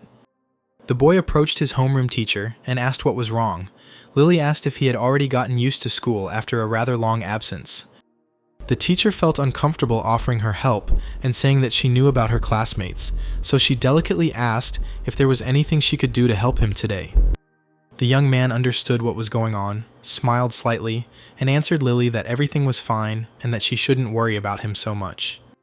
The teacher was surprised and said that she was glad to hear this, but to prevent the situation from happening again, she asked him to be sure to tell her when someone started bullying him. Tsuyoshi told the teacher that he was fine and thanked him again for his concern. He owed a lot to Lily. The class teacher said that it seemed she had bothered him in vain, repeated once again that she was glad that he had already settled in, and now he needed to go home. The young man sincerely thanked the teacher, waved his hand and said goodbye. He was in a hurry to pick up Karina and go home. And then Tsuyoshi heard someone call his name. This voice was familiar to him. It was one of the bullies he beat up in the toilet today. Riley's friend, shifting from foot to foot, said that he would like to apologize for what happened in the toilet and suggested that they go somewhere else to talk. Tsuyoshi immediately realized that his classmate was leading him into a trap. He asked where they were going, but the bully said that it was not far at all and pointed to one of the corridors. The classmate repeated once again that he wanted to apologize somewhere else, but from the satisfied face of Riley's friend, the young man realized that they were up to something. Finally, the boys entered a rather quiet corridor where there were no students or teachers, and the bully, pointing forward, said that it was there. Around the corner, Riley and his friend were waiting for the young man, armed with bats. The school bully dreamed of dealing with his impudent classmate at any cost. As soon as Tsuyoshi turned the corner, a hail of blows rained down on him, Riley hitting with all his might, trying to teach the impudent guy a lesson once and for all. The classmate who led Tsuyoshi into this trap smiled and told Riley not to overdo it and kill him. But killing Tsuyoshi wasn't that easy. He concentrated a third of his physical strength in his hands, which was enough to shatter the bats of Riley and his assistants into tiny pieces. Riley frowned and sweat dropped. He couldn't believe that this weakling Tsuyoshi was able to stop their attack that could have killed even an adult. Tsuyoshi, parrying the blows, calmly told his opponents that he knew they were up to something, but he never thought they were so slow. The enraged classmates continued to attack their enemy, and Tsuyoshi responded with several kicks. The guy who led the young man into the trap, having received a blow to the stomach, gasped in surprise. From the next blow, his teeth flew out and blood began to flow from his mouth. Riley never gave up on knocking out Tsuyoshi, and seizing the moment, hit him on the back with the bat. But the young man did not fall or groan, but turned around and punched the attacker in the face. The big guy Riley had brought in for the beating was lying on the floor, his whole body shaking, his eyes rolled back in his head, and foam coming out of his mouth. Tsuyoshi remained surprisingly calm, scattering the attackers. He told them that they had not learned their lesson, losers. But Riley already had a new bat in his hands, his eyes flashing with anger, and swinging it, he shouted at Tsuyoshi to go to hell. The young man turned to the bully and calmly said that if they had not been at school, he would have killed them all. Gritting his teeth, Riley felt his whole body shaking and unable to move. The words of the young man he had been tormenting for so long frightened him greatly. Riley couldn't believe how it could be that he was afraid of Tsuyoshi. In order to stop this useless fight, Tsuyoshi extended his hand and ordered Riley to go to sleep. Tsuyoshi swung and hit Riley. The bully staggered, the broken bat fell from his hands, and he fell helplessly to the floor. Looking at Riley sprawled on the floor, Tsuyoshi said that it was time for him to go get his sister. The hero's law had saved the bully this time. This law stated that a hero should not kill civilians, which meant that the young man limited himself to demonstratively beating up his pursuers. Karina walked trembling down the corridor leading to the backyard, straining with all her strength to quickly get out of the school. She knew she had to escape from Mina through the back gate, and to do this, she had to get to the main entrance through the back door unnoticed. Karina stopped in front of the steps. She was shaking. The steps frightened the girl beyond belief. But she knew she had to hurry, so she took a deep breath and thought she needed to calm down and walk slowly. Suddenly, someone's strong hand pushed Karina in the back. The girl lost her balance on her crutches and flew down the stairs. The school bag flew off the girl's shoulder, notebooks and textbooks fell out of it, and crutches scattered in all directions. Karina rolled down the stairs, hitting herself painfully several times, bleeding from her nose, and sustaining several bruises. Mina and her friend stood at the top of the stairs and laughed. Mina angrily asked her classmate if she really thought she could escape from her through the back door. They knew that she would try to do that. The school beauty, her eyes widening, smiled wryly and told Karina to take off her crutches. Karina's face was covered in blood. Her body was shaking with pain, but she cried and asked the girls not to take her crutches. Mina put her hands on her hips and looked with a grin at Karina writhing below. She was very amused by all this. Finally, she told the girl that without crutches, she wouldn't be able to escape from them. Tsuyoshi stood at the back door and waited for his sister. He was puzzled why Karina wasn't here yet. The class said she had already left. Suddenly, Tsuyoshi heard someone call out to him from behind. The young man turned around and saw Haru, Karina's friend. She timidly asked, because he was Karina's brother. Tsuyoshi confirmed and asked the girl if she knew where his sister was. They agreed to go home together. Haru, her eyes wide with horror and shaking, quietly replied that it seemed Karina had left through the back door and advised the young man to look for her there. Tsuyoshi returned to school and walked through the corridors in search of his sister. He did not understand why Karina went through the back door. The guy realized that something must have happened. Most likely Karina was in some kind of trouble. Tsuyoshi remembered that Haru was acting strangely, as if she was afraid of something or someone. But the young man knew that in any case he had to find Karina. The girl on crutches was practically helpless and needed constant care. Walking down the corridor, Tsuyoshi stopped in front of the stairs. To get to the backyard, you need to go up these stairs. The young man wondered if Karina could have walked along it herself. Something was really wrong here. And suddenly Tsuyoshi heard quiet sobs. He recognized the voice of his younger sister and rushed to her. At the bottom of the stairs sat his little Karina, notebooks, textbooks, and crutches scattered around her. The girl herself was covered in blood. The guy froze. Who could do this to Karina? After all, she is a helpless disabled person, a child who is not able to stand up for herself. From Karina's mouth, her face and body were covered in bruises and abrasions. Clearly someone had not only thrown her, but also beaten her. Seeing Tsuyoshi, Karina tried to get up. Her whole body was shaking, but she pulled herself together and, smiling, asked her brother what he was doing here. Activating the divine eye, Tsuyoshi inspected his sister's injuries. She was beaten all over. They kicked her all over her body, but the girl, laughing, tried to convince her brother that it was her own fault and that she accidentally fell down the stairs. With the help of the divine eye, the young man discovered numerous injuries on his little sister's body. As he was descending the stairs from which Mina had pushed the girl, the young man asked his sister again if she had really fallen, and asked if she was probably in pain. A shadow fell across Tsuyoshi's face, as if he saw someone beating his helpless Karina, as if she was receiving cruel blows. But Karina stubbornly said that she was so stupid that she couldn't even walk down the stairs on her own, and as a result, she broke her crutch. Judging by the injuries shown by the divine eye, Karina was beaten long and hard, punched, and kicked in the stomach. Tsuyoshi silently collected his little sister's school supplies into her bag, and she apologetically said that she didn't want to cause trouble for her brother, but without a crutch, she wouldn't be able to get up. Tsuyoshi looked at his sister with a smile and said that they were family. What trouble? She was probably in pain. Karina shook her head and said that she was fine. There was no need to worry. The girl raised her guilty eyes to her older brother and asked, "What about the crutches?" But Tsuyoshi took his little sister's small, fragile hands in his own and repeated once again that everything was fine. He would definitely think of something. Karina took a deep breath and said that she was glad. Tsuyoshi, lifting his little sister, said that everything was fine. They needed to go home. Karina hugged her brother around the neck. He lifted her up and carried her on his back, and unnoticed by anyone, the brother and sister left the school. The girl hugged her older brother and leaned against his strong shoulder. They walked along the city streets. The sun was already setting. Tsuyoshi looked around and asked Karina if she remembered the very day when everything happened and she got injured. That day, the young man carried her in exactly the same way, trying to get her away from danger and to the hospital as quickly as possible. The memory of that tragic evening when it was pouring rain came back to the brother and sister. Tsuyoshi said with a smile that Karina had grown so much. After all, it was so long ago. Karina replied thoughtfully that it seemed as if this tragedy had happened just yesterday, and after a pause, she added that since that day, they had always been together. Tsuyoshi said that Karina was his only family. From that day on, he decided that he had to become stronger to protect her. Back then he was weak, but now he has become a hero, and will not allow something like this to happen again. The girl pressed herself even closer to her older brother, and after a pause, added that he always tried his best, and that was why she did not want to be a burden to him.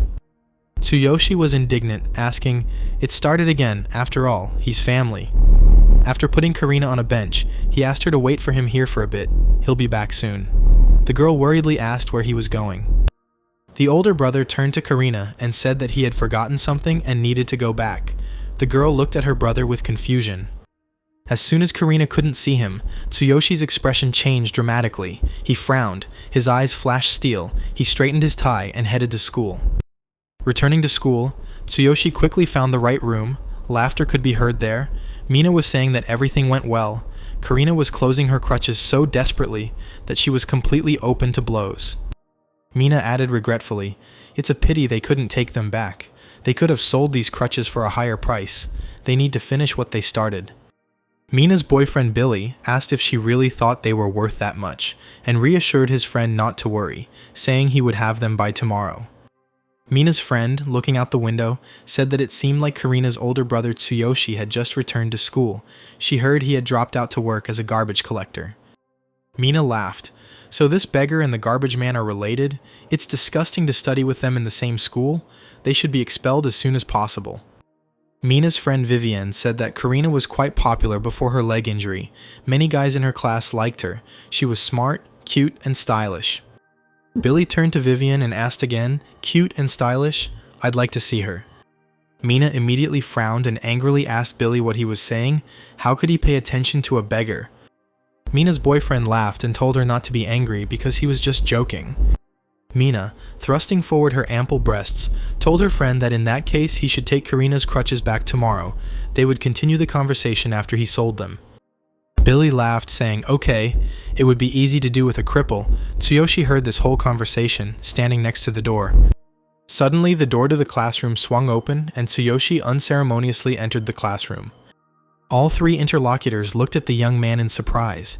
They were so used to no one daring to say a word against them that their mouths dropped open in surprise. Billy, with a wry smile, asked who dared to come in here. The handsome face of the young man was distorted by an arrogant grin. Ignoring this remark, Tsuyoshi asked the girls if it was they who beat Karina, and she said that she fell down the stairs herself.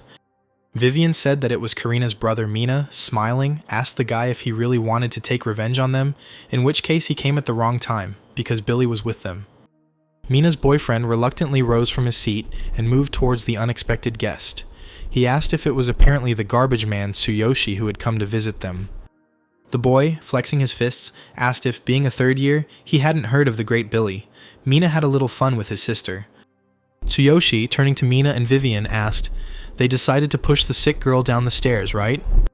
This conversation was starting to bore Billy, so he turned to Tsuyoshi and asked if the garbage man was in any trouble and if he wanted to apologize to the girls. Without getting up from her seat, Mina languidly told her friend to explain everything properly to the garbage man so that he would remember this lesson for a long time. Billy waddled towards Tsuyoshi and, frowning, asked how some garbage man dared to steal their time. He swung his huge fist at Tsuyoshi, but Tsuyoshi calmly met his fist and bent one of his fingers back. Billy howled in pain, grabbing his hand. It looked like his finger was broken. Mina's friend was furious. He asked Tsuyoshi how this scum of society dared to cripple him. The girls' mouths dropped open in surprise. They clearly hadn't expected such a turn of events, having gotten used to Billy beating up literally everyone. Tsuyoshi calmly closed the door to the classroom behind him, anger blazing in his eyes. He was clearly intent on punishing these arrogant upstarts. Having closed the door behind him, the young man calmly looked around at everyone and said that he would not allow them to escape. Activating his divine eye skill, Tsuyoshi looked around at everyone present. It turned out that none of them had any class or combat power. They were all ordinary people, just very arrogant. A worried Mina stuttered as she asked Karina's brother what he was doing, as she was absolutely certain that the older brother of this cripple was as helpless as she was. Tsuyoshi, turning to Billy, said that at first he thought that he was a hero, since he was so confident, but it turns out that he was just picking on people for no reason. Billy was sweating from the pain, gritting his teeth and moaning while holding his finger. Mina asked her friend if he was okay. Billy, looking angrily at Tsuyoshi, asked if he knew who his father was. Vivian stepped forward, still clutching her favorite lollipop. Turning to the young man, she asked, "Is he Tsuyoshi, Karina's older brother?" Good for him, he plucked up the courage to come alone. Frowning, Mina's friend continued, "They may not be heroes, but they are definitely not people to joke with." In response, Tsuyoshi silently hit Vivian, the lollipop in her hands shattering into tiny pieces and sending the girl flying into the far corner of the auditorium. Vivian collected school furniture in flight and raised clouds of dust. Tsuyoshi asked. She apparently thought that he would not dare to hit the girl. Mina looked back at her friend with concern and asked Vivian how she was. This story seriously angered Karina's main offender. Billy looked at Tsuyoshi with fear. This guy is so fast. Even the athletes from their school are not that fast. Mina's friend did not understand what the hell was going on. Mina looked back with fear at her silent friend Vivian, with her head down, sat among a pile of classroom furniture. Billy tried to attract Tsuyoshi, but the young man did not pay any attention to him. Now he went to Mina. She was seriously scared. Karina's brother said that he did not see them as girls. Billy repeated that Tsuyoshi simply didn't know who his father was. The young man struck Mina's friend, which knocked out several of his teeth and caused blood to gush out. Tsuyoshi told him to shut up. He would deal with him later. A frightened Mina, seeing that Karina's brother was now heading towards her, helplessly called for Billy. Tsuyoshi reached out and grabbed Mina by the neck. The girl's eyes widened in fear, her beautiful face distorted by a grimace of fear. The young man gave his younger sister's offender a good shake, and it took him a lot of effort to restrain himself from breaking her neck. The guy dragged the frightened Mina to the window. She was shaking, not understanding what he was going to do with her. There was no trace left of her former arrogance. Tsuyoshi's grip was iron. Sweat and tears ran down Mina's face. She began to choke, afraid that he might kill her. She whispered for him to stop and let her go. Tsuyoshi put his finger to his lips, indicating that Mina should shut up. He said that he heard that she was the one who started all the bullying towards Karina. With an angry glint in his eyes, Tsuyoshi told Mina to listen to him carefully, like her brother. He would never forgive them for this. Tsuyoshi's hand squeezed Mina's thin neck even tighter, and she began to wheeze and drool quietly flowed from her mouth. Tsuyoshi continued. He said that they all made him very angry. The grip tightened even more. The girl shuddered in a spasm. Everything swam before her eyes. Her body went limp and covered in cold sweat. The young man told Mina that from now on she should stay away from Karina. He didn't expect an apology from them, just not to approach her. Mina's eyes rolled back. Her whole body was shaking. Tsuyoshi's eyes flashed with anger as he told Mina that if she dared to approach his sister again, he would twist her head off, and asked if she understood that. Mina, with the last of her strength, confirmed that she understood everything. The girl was ready to confirm anything, just to save her life. Finally, Tsuyoshi released Mina's neck, saying, "Okay," and the girl sank to the floor in a half-fainting state. A frightened Mina started coughing and gasping for air. Karina's brother lost interest in her and turned to Billy, asking if he was her boyfriend. Wasn't he? Picking up a ruler from the floor, Tsuyoshi asked Mina's friend if he still wanted to bully Karina. Tsuyoshi angrily said that just one ruler would be enough to finish off a scumbag like him. Billy looked at the young man in fear and stuttered, asking him to stop. Swinging a ruler at Billy, Karina's brother said that Billy's words made him sick, and if he were a hero, he would kill him. The beaten Billy couldn't take it anymore, and shouted that he was the son of the leader of the Blue Snake Gang. The boy at least knew who they were. His father was a level 10 hero. Tsuyoshi asked again, "Is this a loan shark gang?" But this information did not stop the young man. Tsuyoshi's memory flashed back to his meeting with the Blue Snake Gang at the hospital. They were the ones who had lent him money for Karina's treatment, and they had said the same thing when they came to the hospital. Tsuyoshi was surprised that he began to encounter people he hated so often. At that moment, the auditorium was filled with bluish lightning bolts, emanating not only from the lineup, but also flying into the auditorium windows and rushing towards Billy. Mina's friend, his mouth dropped open in surprise. Did he really have a skill? Was he a hero? Without answering Billy's questions, the young man waved the ruler he was holding, sending lightning bolts into his opponent's body. Numerous bolts of lightning instantly struck the body of the Blue Snake leader's son. The system notified Tsuyoshi that without using a suitable weapon, damage would be reduced by 90%. But this was enough to cause unspeakable suffering to the arrogant Billy. Tsuyoshi threw down the ruler and, heading for the exit, said that this pain should be enough for him. The young man took his bag and headed for the exit. There was nothing else for him to do here. Already approaching the door, Karina's brother calmly said that they should all remember that he was giving them one last chance. And turning to the trio who had recently been making fun of Karina, Tsuyoshi grinned and apologized, saying that they would have to clean up the classroom. Billy, with a swollen cheek and broken teeth from the lightning strikes, was quietly groaning, sitting on the floor, and finally he asked if the madman had left. Mina approached her friend and asked if he was okay, saying that they needed to go to the hospital. The guy frowned and replied that he needed to rest a little because he didn't know that this guy was a hero. Showing the bruises on her neck, Mina plaintively asked if Billy was going to take revenge and offered to look at these scars. She begged him to make this insolent man answer for this. The girl asked Billy to tell his father everything, but he barked at Mina not to tell him what to do. He was sure that Tsuyoshi would pay for everything. Billy's eyes were bloodshot and he was furious. Some poor guy had beaten him up so badly, and he was screaming that he would make him pay for it because his father wouldn't tolerate his son being beaten.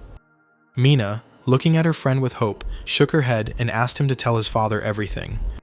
Billy slammed his fist on the floor and repeated that yes, he would tell his father, and then he could wipe the insolent man and his sister off the face of the earth.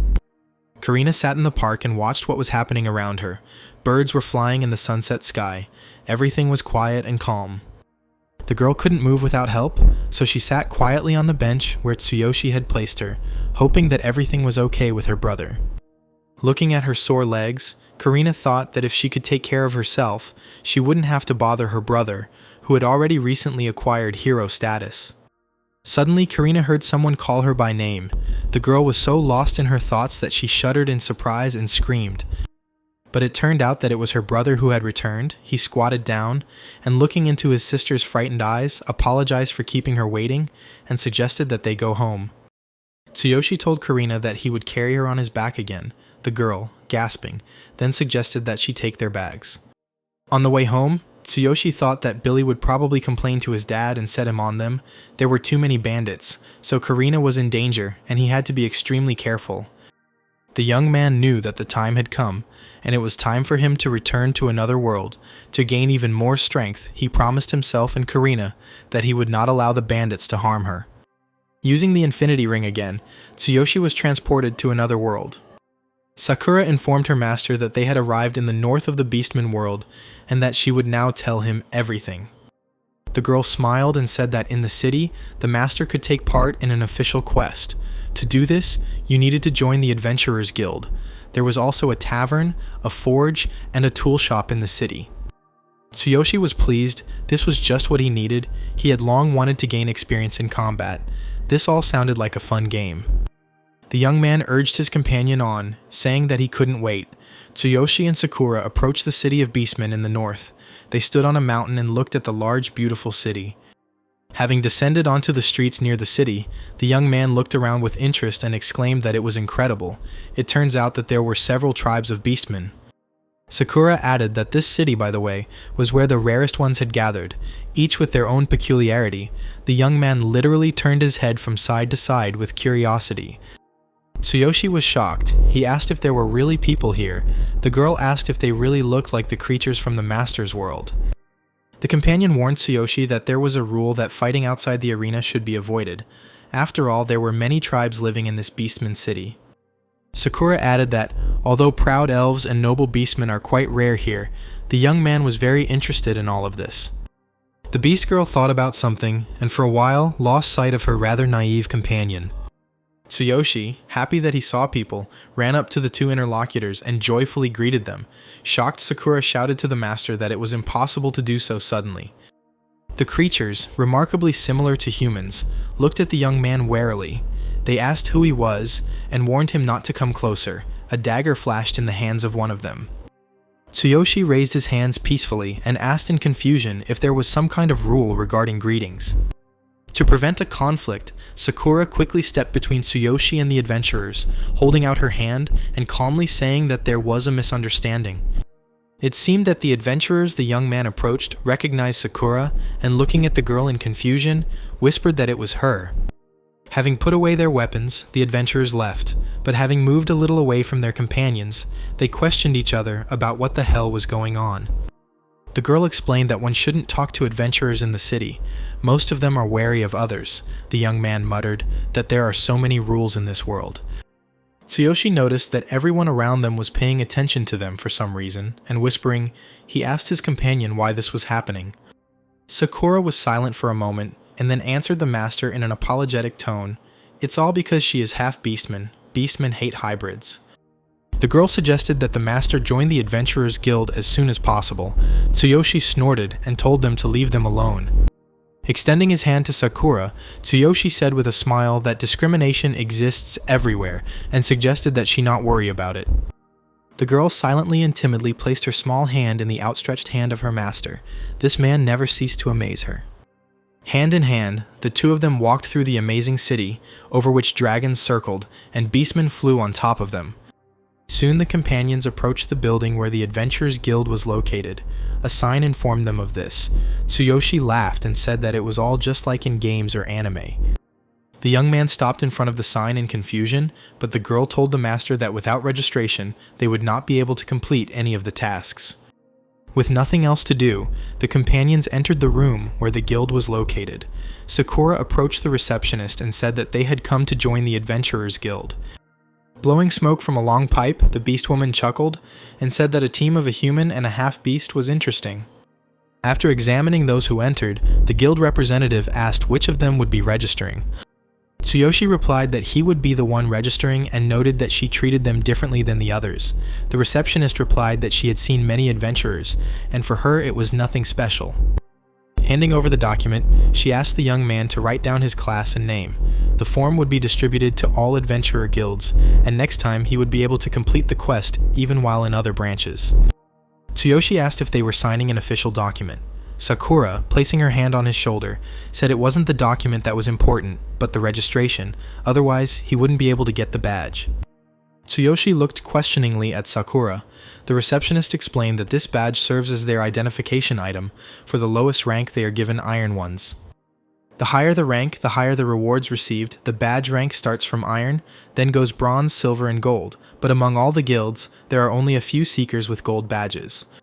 Tsuyoshi remarked that the low-ranking badge was not so attractive, and the guild representative said that upon receiving the badge, its level would automatically increase.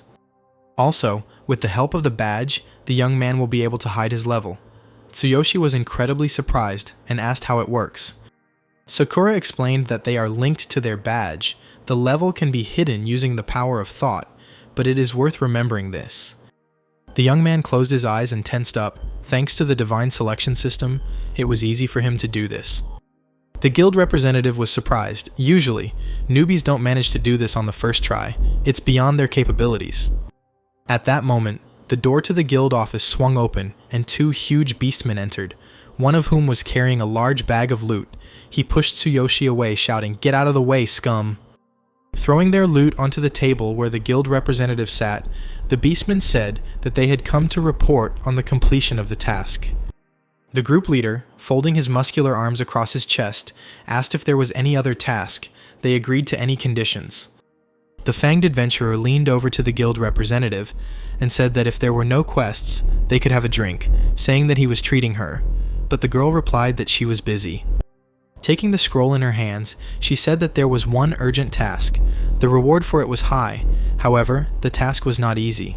The client was looking for a seeker with a level of 15 or higher and asked if they could handle it. The fanged faces of the beastmen lengthened. They chuckled and asked if there was anything for the 10th level. The group leader asked what kind of task it was. Predatory minions of darkness are causing trouble for farmers. A team of 3 seekers took on this task, but all of them were seriously injured, and one went missing.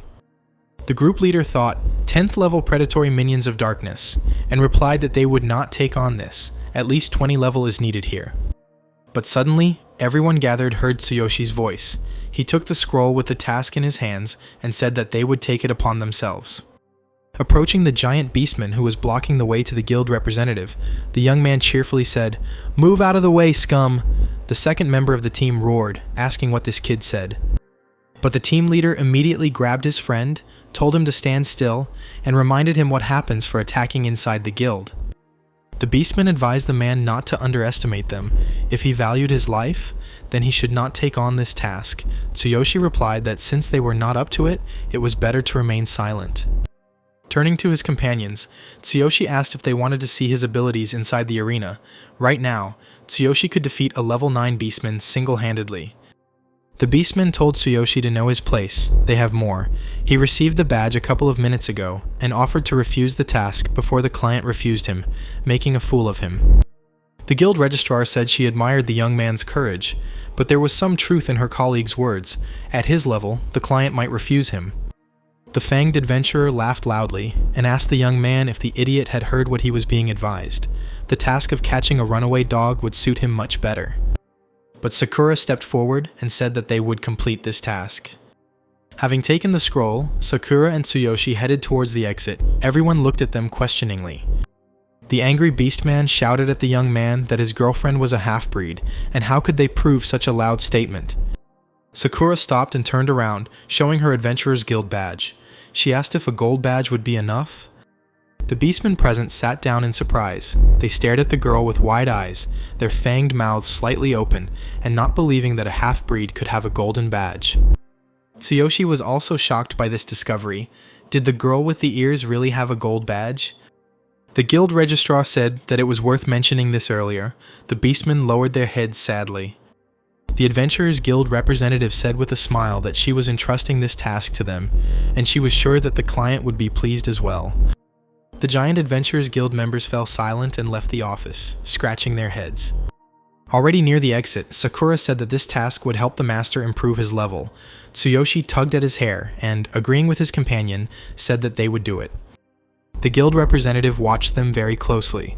She did not understand why the seeker with the golden badge called this young man a master, and she was very curious about who he was. Watching Tsuyoshi and Sakura leave with a careful eye, the guild representative thought that this was a very interesting team. Soon the young man and the beast girl found themselves in the vicinity of a farm where predatory minions of darkness were operating. Sakura warned that they should be somewhere here. Tsuyoshi said that he didn't know about the gold badge.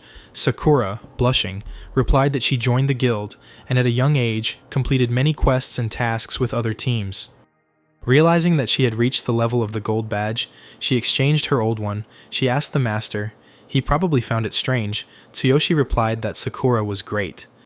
It seemed that Sakura did not expect approval from the master, because she blushed and, after a short silence, thanked him for his support. After walking a few more meters, Sakura stopped, looked around carefully, and told her companion that it seemed they were there. The farm they found themselves on was completely shrouded in smoke. Everything around was destroyed and broken, as if there was a war here. The girl told Tsuyoshi that their opponents were very strong. Approaching the farm gate, the companion saw a huge number of black, vile, predatory minions of the 10th level of darkness. They were crawling around the farm, leaving black footprints behind them. Sakura looked at them carefully. A pack of predatory minions of darkness. I wonder how many people they imprisoned in that building. Tsuyoshi whispered how vile they were. Sakura explained that they deal with all living beings, driving them crazy, thereby gaining strength. They are similar to those dark goblins that turn slimes into darkness. The young man, looking at his opponents, asked if they were slimes before, so now it was clear why they were so disgusting. The girl said that only a thunder skill would work on them, that's why they were dangerous. Tsuyoshi smiled and turned to Sakura, saying that his thunder chain would be perfect for killing them. Tsuyoshi rushed forward and turning to Sakura asked, as usual, not to interfere. The guy was glad. He had a chance to increase the level of his skill. The system reminded the young man of his skills, equipment, weapons, as well as his level and combat power. Tsuyoshi had already stretched out his hands to summon his sword of cold radiance and rush into battle, but suddenly he felt Sakura grab him by the shirt and stop him. The girl said that he shouldn't undertake such a task alone. This fight could cost him his life, and the place was different from those where he fought before. He could win one-on-one, but going against several alone was very dangerous. The girl asked the master if he had seen the reaction of the other team. They understood that it was dangerous. She said that she did not want the young man to risk his life for the sake of raising his level, and asked permission to help him. Tsuyoshi replied that he understood everything, but he had 2 questions for Sakura. The first question is about his level. He wants to raise it in order to be ready for any turn of events in his world. Sakura asked what was the matter. If she knew the answer, she would definitely help the master. Tsuyoshi reminded him of his promise to the Beast King. A test awaits him in a year, but he does not know how strong the Beast King is, so he asked to tell him how strong he must become to prove his abilities. Tsuyoshi was surprised to see that Sakura's eyes became sad. She looked at her master almost with tears and remained silent.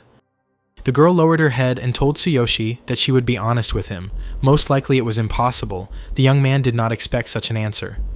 Sakura explained that, given his current level, passing the test in a year was simply unrealistic. Tsuyoshi felt as if he had been doused with boiling water, his eyes wide open. He asked his companion in surprise why. The girl replied that he would have to try to simply survive until next year, at least to avoid the divine punishment of the Beastmen, and asked if he had heard about the rules of the level system. The guy looked questioningly at his companion and asked if she could tell him about them. He knew that the same level system operated in both worlds. Tsuyoshi's level remains the same in both worlds, both as a hero and as an adventurer, and beyond that, he knows nothing. Sakura said that the maximum level of a seeker is 100, the current level of the Beast King is 92. He was able to obtain his status due to his high level and abilities. The King of Beasts, the King of Men, and the King of Elves, 3 kings symbolizing the strength of their race. Tsuyoshi was very surprised.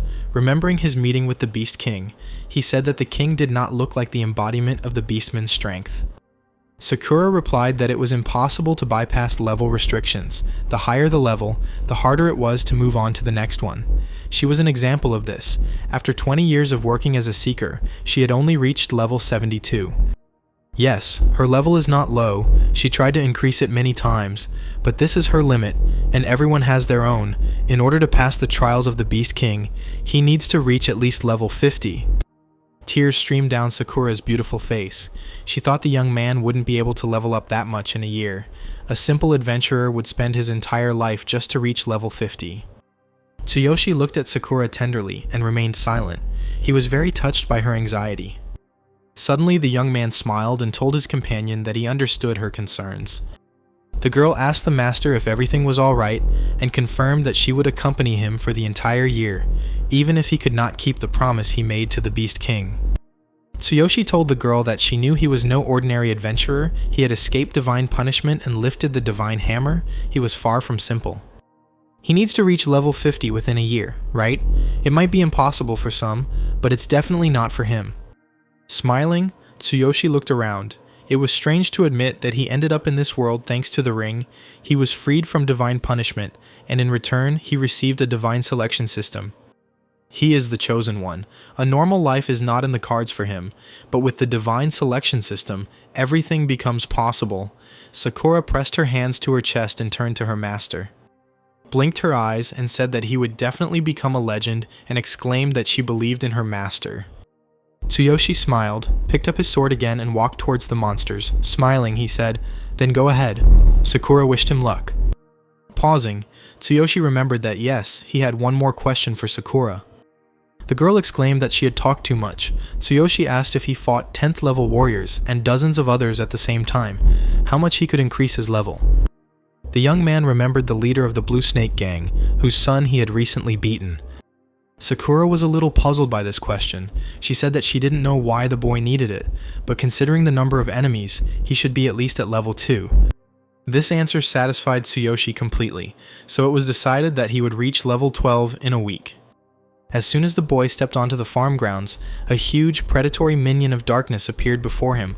The monster grew larger right before his eyes. The monster was terrifying and at the same time vile. The sword was burning in the guy's hand. He looked at his companion and, smiling, told Sakura to rely on him. Readying his deadly sword for battle, Tsuyoshi said that he would take full advantage of the system to defeat the darkness.